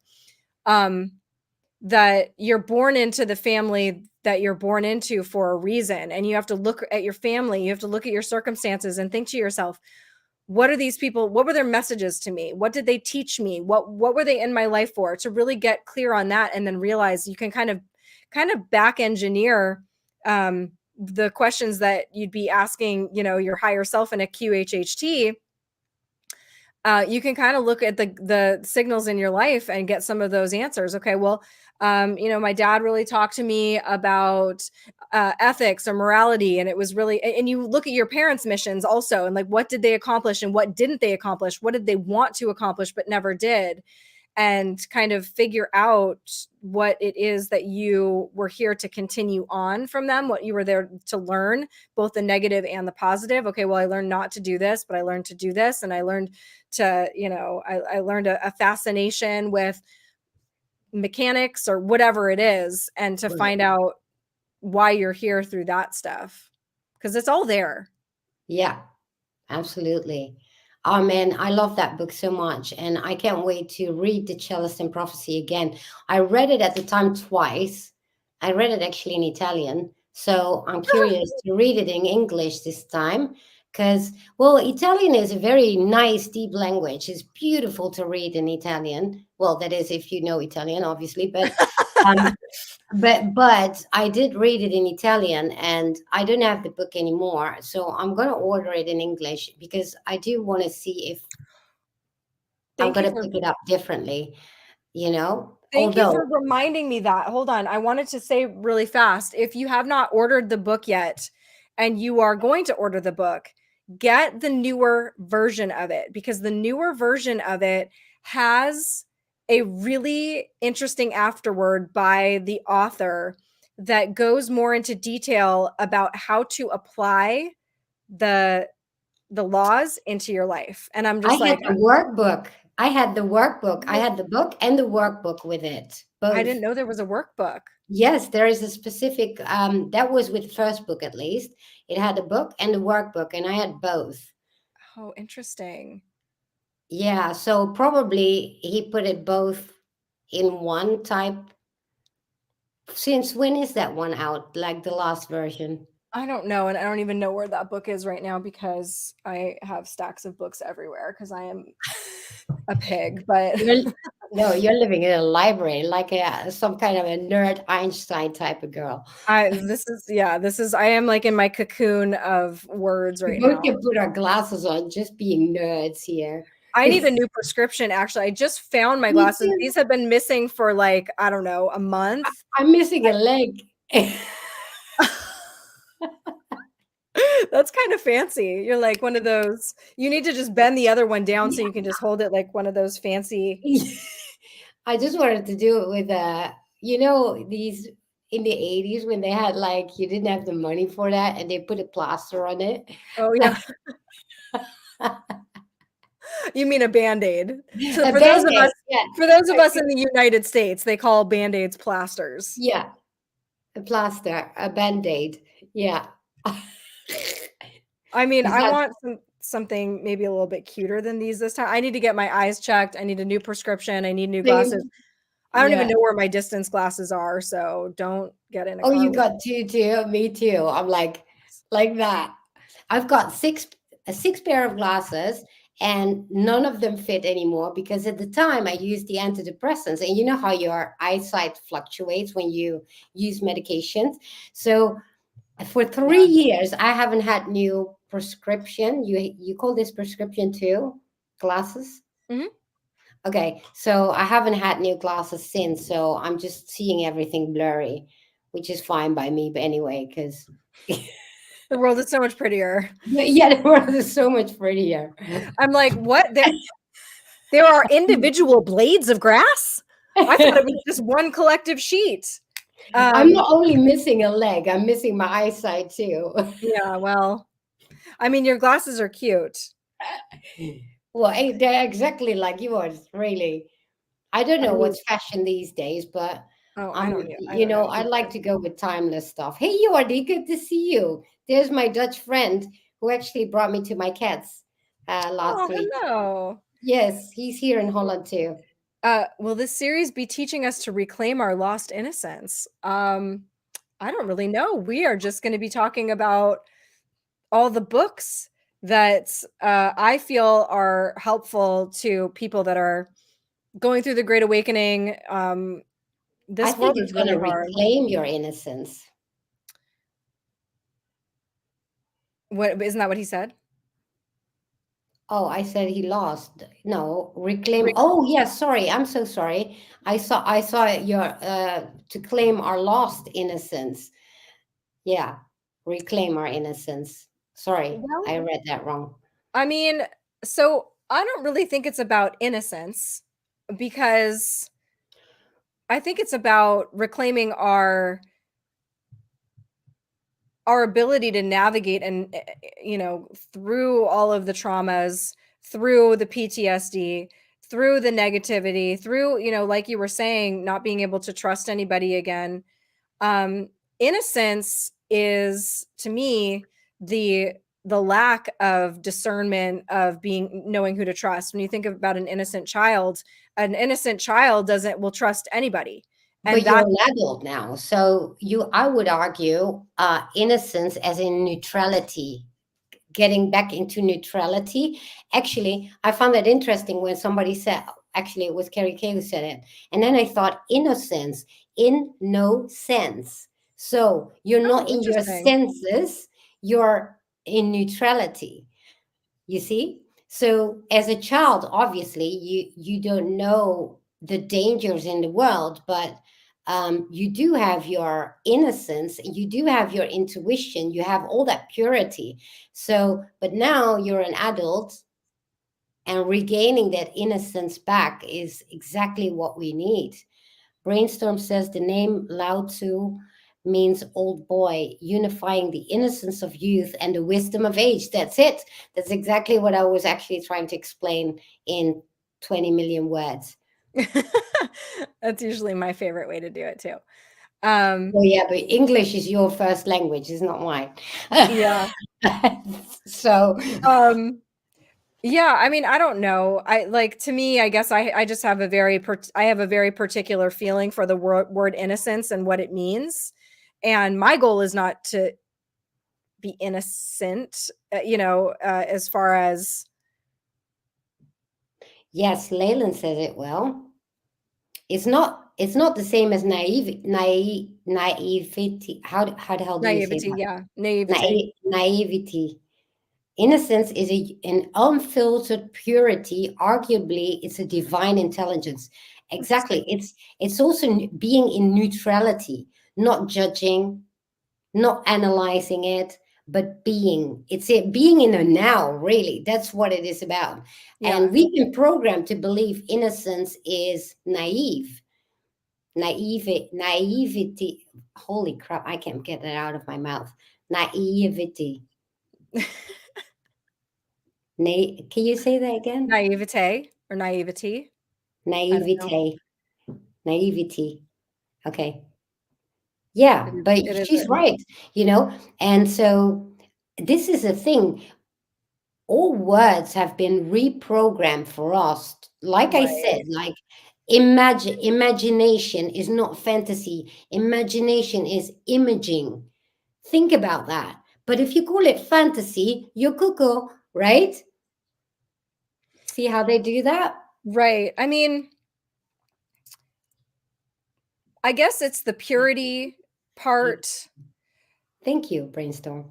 in that, can anything ever go back to being pure? We are an amalgamation of all of our experiences and all of our lessons and all of the knowledge that has to be in there somewhere. So it's not pure. It has to be the lessons have to be learned and it has to be mitigated, it has to be turned into something else. But then is it ever pure again? No, it's just um the negative is used for positive. The poison is turned into medicine. The lessons are they're learned and the knowledge is known, and in that sense you are not affected, so you kind of reach that level of neutrality like you're saying, where it doesn't you're not affected by the external circumstances anymore, that you've kind of mastered them, but they have to be integrated and they can't just no longer kind of exist. Like purity is a word that has a meaning. It's pure. There's no obstruction.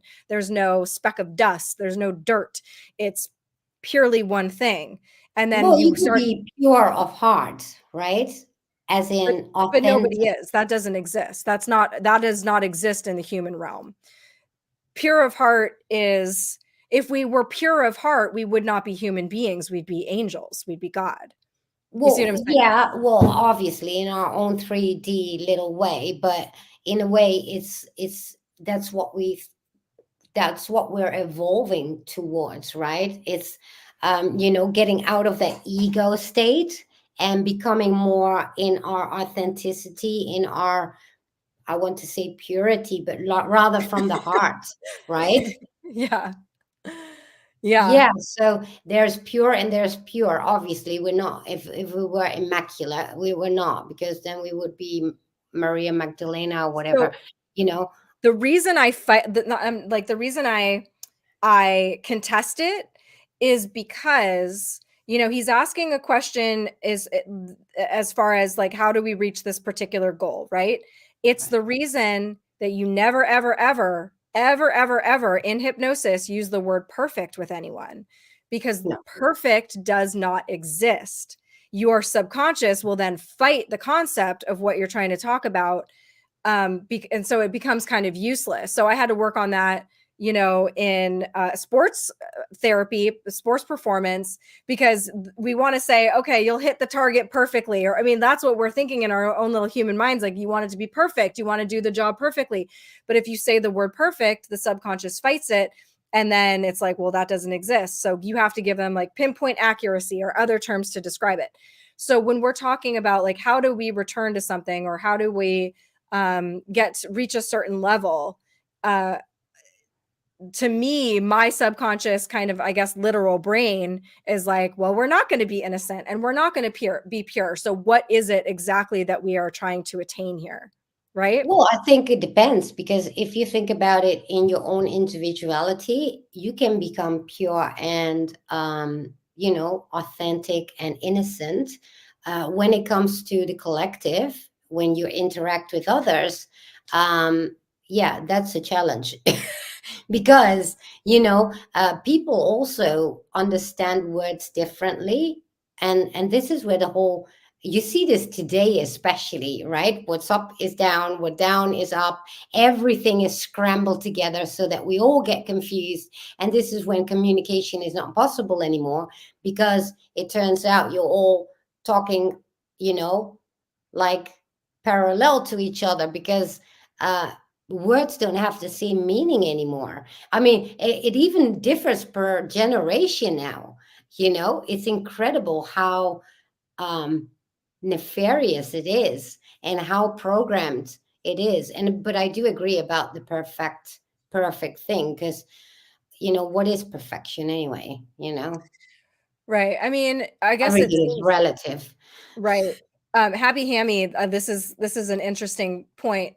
In karate, you start with a white belt, meaning innocent or no knowledge, to black belt, which is through practice, wears and fades to white again, but knowledge, purity now. Well, you bring up the point of color, and the color spectrum is that actually white is all colors combined, and black is the absence of color. So, which is the opposite of the way that we think of it. So, pure white light is actually full of color. It's full of all the colors. But when I think of trying to give ourselves uh, the things that we're working for, to use words like purity, innocence, perfection, things like that. Well, yeah, I mean, I believe that eventually we do purify ourselves and move back towards God and actually integrate with God. But it's almost like saying to ourselves, giving ourselves the goal of, okay, I want to integrate with God now. Well, there are a million steps that we have in between here and there. So what can we work on now? Because, um, Well, do you see what I'm saying? that's the whole practice, isn't it? I mean, I think, it reminds me of that word, like, I'm a nobody, and it's always negative connotation. And then I thought, hang on, a nobody. I'm a nobody because I'm not my body, because I'm Oh, interesting. more than that. I'm a soul. I'm a soul. And I think that's where the evolvement comes in, from where we are now going towards as humanity. Obviously, some stay a bit behind, other ones go a bit further, whatever. The goal, like in The Alchemist, this is our, um, collectively, this is our, what did you say again? We forget the word constantly. The personal legend, This is our personal legend the legend as on the crucible. humanity right now. It's, our goal is getting towards this, you know, elevation of ourself, which is being a nobody. And for Um, many people, that sounds like, what do you mean I'm a nobody? Ego coming up, saying, what do you mean I'm a nobody? Well, I'd rather be a nobody than I'm a body, good point. right? Brainstorm says even if perfection is never ultimately achievable, it gives us a standard by which to lead our lives. It gives us an unattainable goal, though, I think. And it's kind of the same thing that people that put themselves on a crash diet where they're suddenly saying, I'm only going to consume 300 calories a day now and just live off of celery. You're setting yourself up for failure from the beginning because it's an unattainable goal. So, how do we integrate an unattainable goal? How do we put that into practice? Like literally, what does that look like? How do we integrate perfection into practice Right. in our lives when it really doesn't exist in the realm of humanity? So that's why I think it's important, even though, perfection does exist, but it only exists in God. Everything outside of God is imperfect in some way. So instead which of is looking at great. us, which what? Which is great because without, Exactly. if everything was perfect, we had a boring life, and what's the point of Exactly. being here, right? Spot on. That's exactly what my point is that the perfections, what that we call impurities, serve a purpose. So it's not about washing all the impurities away out damn spot. The yin yang. It is about integrating the dirt and the muck and realizing that, the dirt is required to grow the fruit, whatever. Yeah, I Um, agree. and It's it's the all yin just yang. words. It's all just words, right? We're all talking about the same thing here, but in a way, I'm just trying to say that I think it is important for us to give ourselves not such lofty goals. I mean, ultimately, we want to give ourselves lofty goals. We just don't want to give ourselves unattainable goals or think about those things as being out there somewhere, because there's so much that we can do as human beings right here right now in our lives as these little mushy like weird bodies and Well, egos think about and that. Think about the alchemist, right? That eventually the goal is really never the legend, is really never the goal. You know, it was the journey that was the most important part, because, exactly. the journey is the most important part of everything. It's not the destination. And this is why perfection would be the destination when it comes to sports or whatever. But then where's the fun in that, right? Uh, so, yeah. Yeah. Two things. First of all, Leyland says, keep giving me brain candy to nibble on. I love these conversations. I'm pure. Come fight me. If anyone is pure, it would be Leyland. So I will Yeah. give her that. Brainstorm said, the sunshine of the spotless mind, the mirror reflects reality, seeing the world as it is. I'm glad he brought that up because it brings up a really important point. What happens if nobody has ever seen the movie Eternal Sunshine of the Spotless Mind? What Yeah. happens when they get their brains wiped? They go back to the same relationship. They find each other again and they live the same shit over again. So maybe, this idea of washing these things away and becoming pure again um only means like maybe the point isn't to start out to end up as the same product as we started out as. Does that make So sense? we level up. Well, we That's the become part. something different at the end. We become something different at the end, and it has to integrate all of the dirt and the muck and the ugliness and all of the humanity that we are and that we feel, and Well, that's Leila kind of the said it. point. Leila said it nicely. She said, you can filter dirt out of water. It's not like dirt permanently alters the true essence of water. You can change the form of water, but it still remains the same element. The same goes for our essence. So even if we have stains, and we heal them or we become wiser, and but we can still come back to that innocence or purity, because that is eventually, well, the journey that we're going through is towards purity. Will we achieve it? Yeah, when we're angels, but it's still, you know, our legend, our personal and collective legend, I guess, because eventually we always elevate ourselves, right? In evolving as a species, as, you know, Right. I mean, in that analogy, what is the dirt doing for the water? What is the purpose of the dirt and the water? You really just have two things that are kind of commingled. well, Um, think about the lotus. yes, a lotus grows in dirt and water, but that's not the water, that's the lotus. Right. So, But it's kind of the same analogy because, the lotus grows out of mud. And then yes, but look that's how outside of beautiful. the water. If we are the water, what is the dirt doing for us? You know what I'm saying? The dirt give us the lessons, I guess. Yeah. That's why I You say know, it doesn't, but I it does. understand. It does because, like I said, I've been slapped around the face like for 3 years long. But what did I learn? Now I look back. Did it hurt? Ouch. Yes, it did. Badly. However, I wouldn't be here today with everything that I've learned and the wisdom that I gained So without you don't all want to that. get rid of that dirt.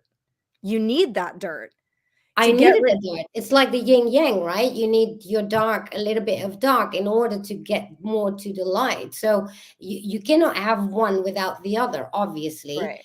So, but then does it mean there is no purity? I do believe there can still be innocence and purity. That's, I guess, a goal. Leland is laughing so hard. I know he really wants to get into this conversation. I know. I wish she would. I I wish wish she you would. would. Actually, we should do the call live. Yeah, we should do that sometime. Brainstorm says thought experiment. What would you have to learn in order to bring justification to whatever your worst traumas have been? That I Hey, Brainstorm, please come back every single time because I love the questions that you're asking. Yes. These are so incredible. Um to me,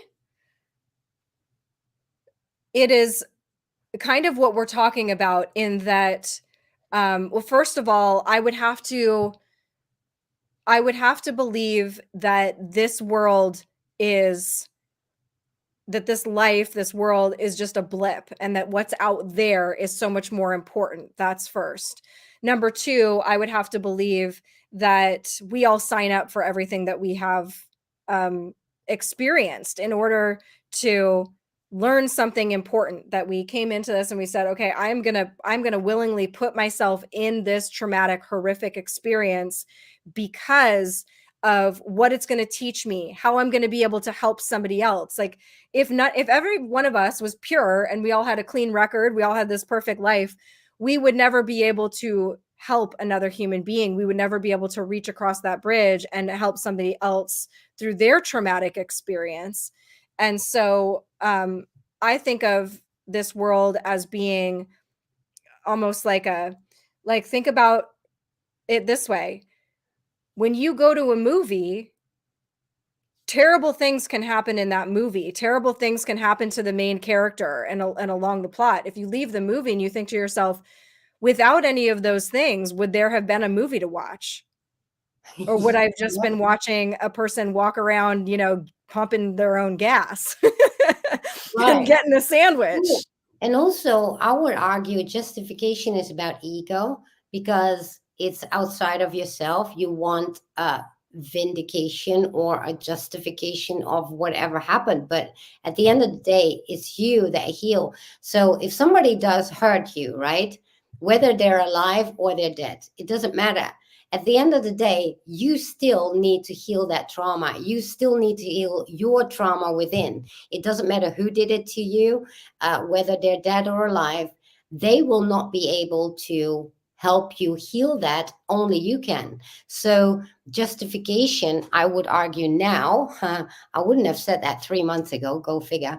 Um, Justification now, I would say this is ego, because you want to prove a point, right? But what you really want is heal. So that is your main goal eventually because you don't want to suffer anymore. Yeah. So, and not to say that I don't want justification in things. Hell, I'm like Miss Justification here when it comes to wrongdoings, right? But, the more I think about it lately, especially, I'm like, hang on, me and then there is vindication and justification. There are a little bit two things, but of the same you know two different sides of the same coin. So it's always on the external. And yeah. White Wing says pain is a good teacher. It's an opportunity for growth and awakening. Exactly. It is. Without pain, without suffering, we would have no opportunity to grow. And Brainstorm says, like Carolyn Miss, the idea of sacred contracts. Imagine we knew before we incarnated and could foresee what we would have to endure. That is the only thing that makes sense to me. And when he's talking about justification, to me, I took that as kind of what I seek for myself, which Right. is just an explanation that helps me get up in the morning and not be like, what, fuck it, whatever, I'm staying in bed. What's Like, the this is, point? what Yeah. is the point, right? It's about finding that point of Yeah, he why says this is it at all the happening. bottom. Oh, where is that? Last Yeah, comment. just a vacation. Exactly. Yeah, finding a point to all of this is very important because that perspective helps us to get up that seventh time. Bauvri says justification, Oh, or I is like the it way you say that. vocation? Yeah, he says, I don't mean intellectual justification.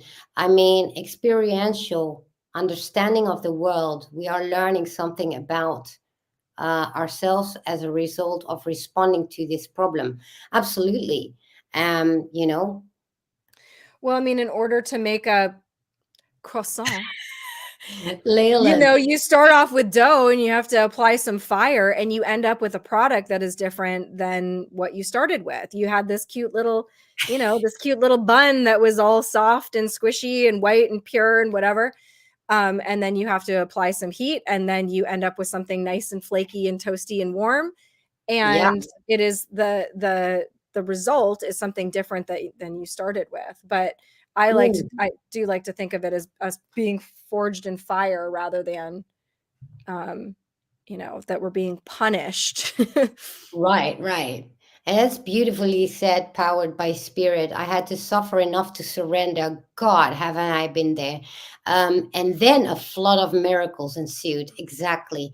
And Leyland just cracks me up. My personal legend is to one day reach the top shelf in my kitchen without standing on a chair. Well, then you will be an angel. You don't need to stand on a chair anymore to reach something in the kitchen because you don't need the food. You eat light. Our little elf on the shelf or the elf on the chair, I guess. Maybe Yeah. I maybe was there's more something like to the Tinkerbell. Yes. Oh my God, that is exactly right. Maybe there's something to the idea of karma, and we choose to endure problems to correct our past confusions. I believe 100% in karma. I also obviously believe in God. I believe that I don't think that God sits there. What? I'm looking at Becky Lou, who says, well, my dog rolled in poo, so I'll be just listening to the rest of the episode. Just alchemize it, Becky. Yeah, just, now she needs to go purify her dog. Just alchemize it. Just tell your dog that poop is there for a reason to teach the dog something. I think Becky is learning something here, not the dog. Leyland said I'm a cute ball of dough. I'll take it. I'll take it. Um, no, but I mean, to me, that is what makes the most sense because okay, an all-knowing, all-seeing God already knows every single situation, outcome, possibility, whatever. So the fact that, when we say to God, take me out of pray to God, please take me out of this situation or whatever it is, God put you in that situation to begin with. He already knows what's going on. There's a reason that he does it. And I don't think it's to make us suffer. It's like looking at your child and saying, I don't want to watch you suffer. I don't want to watch you go through these things, but I have to send you off to school. I have to make you do this. I have to make you do that. Yeah, And I think that karma is the only mechanism to which I think helps to govern everything so that it's not just otherwise if it was just God moving us all around on a chessboard, oh no, you don't belong there anymore, I'm going to put you over here. What's the point? Where's our free will? Are you still right, reading about free right, will? exactly. And if we didn't have the dark, we didn't get to the light. So that's pretty much why the dark exists in the first place, because without that, we wouldn't evolve, right? Yes, it's really what it all comes down to. And I It's all mean, about alchemy. it Yeah. really freaking is. I mean, come on, guys. Wait, that's not where my camera is. I'm really not that smart. Let me see if I can do this. Nikola Tesla died. Oh, I remember when you had that as your Oh no, background in the no, I think I beginning. missed. You should I get that know, back. You should I get know, that. but he's too close to the door, and now I have a big desk. I used to just have, I don't even remember what I had. For a long time, I had one of those, what's the thing that these guys put their music sheets on? Oh, I wouldn't know what they called in English actually. Uh, Somebody will get it and Do I'll I feel know? stupid. But anyway, I had one of those and I just had my laptop sitting on that and Really? my phone, That's yeah, handy. for the longest time. Yeah, and you used to have Nikola Tesla in the background, and then people would say, "Who is that in the background?" Well, You yeah, and always have to explain every single time. before him, I had this Scottish dude. Do you remember that? This, and we called him Pretty Dude, and it was just a guy in a kilt with like this. And I don't know Oh who yes, he I is, remember that. but he was just cute. And my mom bought me that portrait, or actually, I think she From a bought that for novel. herself, and I took it. But she did buy me the Nikola Tesla. But anyway, we are all. What were we talking? What made me think? Oh, alchemy. That everything comes down to alchemy. I mean, Nikola Tesla was an alchemist, and him talking about if you want to know the secrets to the universe, think in energy, frequency, and vibration. What he Yeah, is talking about is alchemy. Everything can be transmuted as long as you understand that it is all of the same thing. Everything is the same. It is just about being able to manipulate energy, frequency, and vibration. If you want this spoon to be over there, yeah, you can get up and go take it over there, but you also, like, if you know the laws of the universe and you know them well enough to manipulate them or to use there them is for no your benefit. spoon. There is no spoon. It There is doesn't no exist. A music actually. stand, but that's not the word that we were looking for. Thank you. We were looking for the name of this guy. A Oh, Why the do I want to say contender? diri Uh, diri. Well, I know it in three languages, but I don't know it in English. That's really bad. Must be what is a it in your other languages? dirigent. Conductor. Diri Conductor? Conductor? That's a train guy, but is it also a Isn't it a direttore, well, direttrice, I gotta look dirigente, this up now. dirigente? Yes, I Yeah, know that's it the in one I'm looking a for. maestro.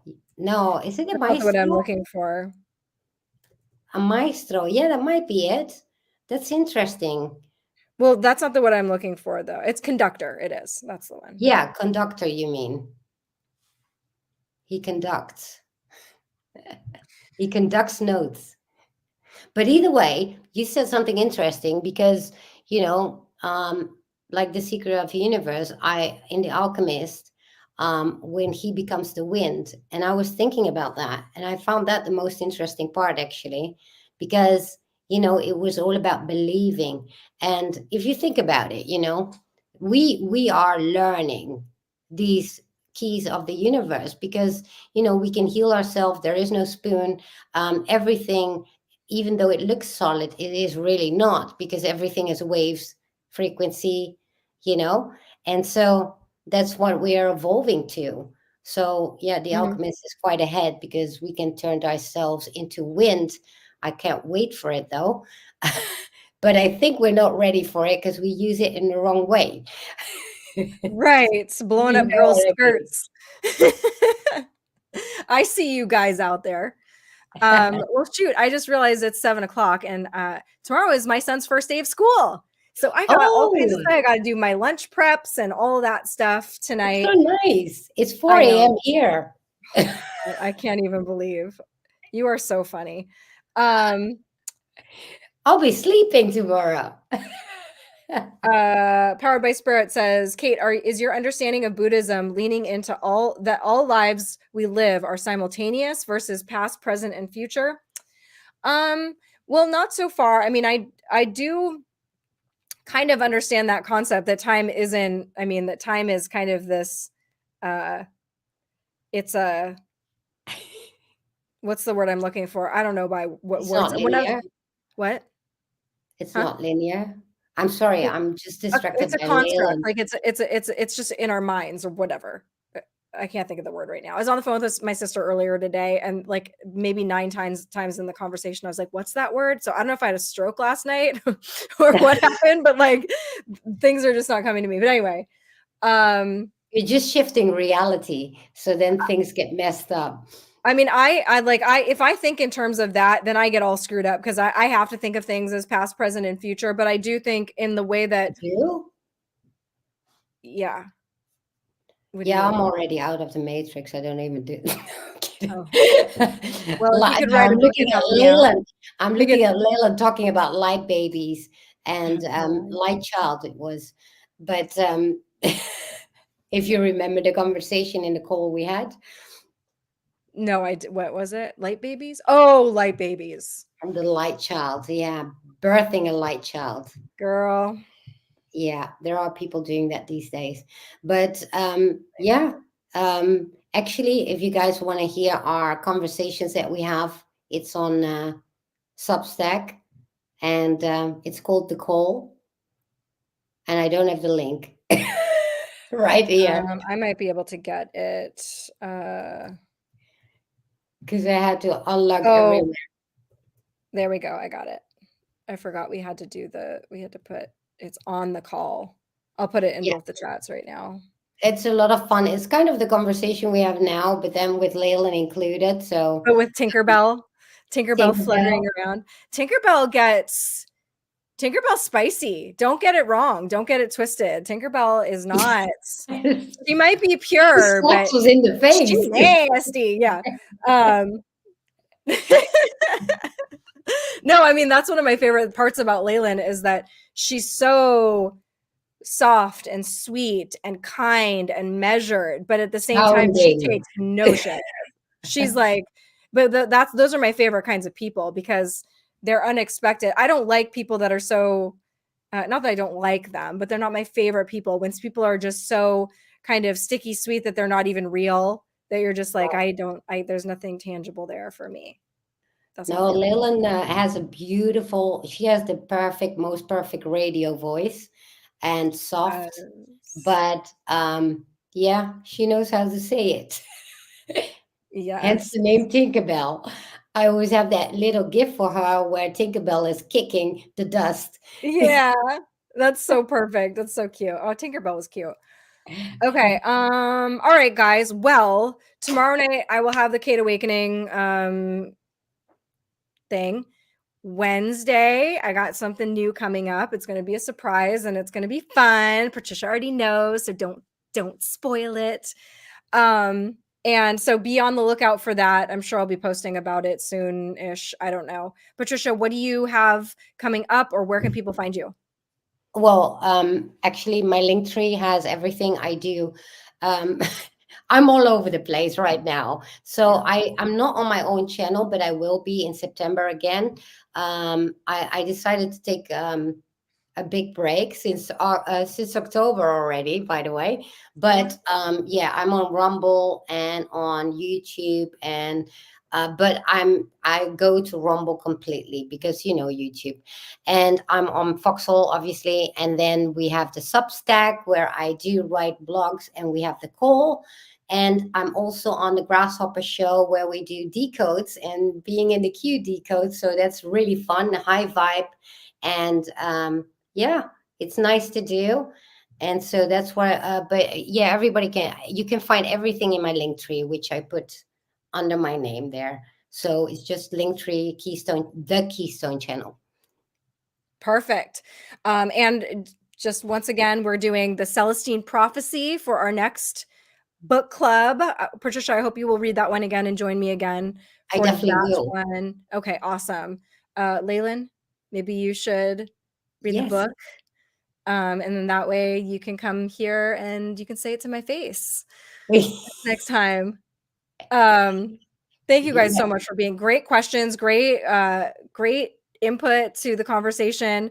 This is my favorite thing about the book club is that, we always start off with the book, but it always, who knows where the hell it will end up. And Well, that's what it should we be. we got the circle round with the alchemy. Right? I mean, right? There's a Right. circle on the cover. All right, guys. Well, thank you, Patricia. Thank you so much. Thank And I you don't for have an having outro, me. so we're just gonna do the dorky like, meh, and then it's gonna end. So make sure you have a cute face. I'll have to get another one. Maybe I'll just step off screen. Okay, ready? 3, 2, 1, cheese. Bye. Oh wait, no, I have to hit 9 things, so never mind. Okay, bye.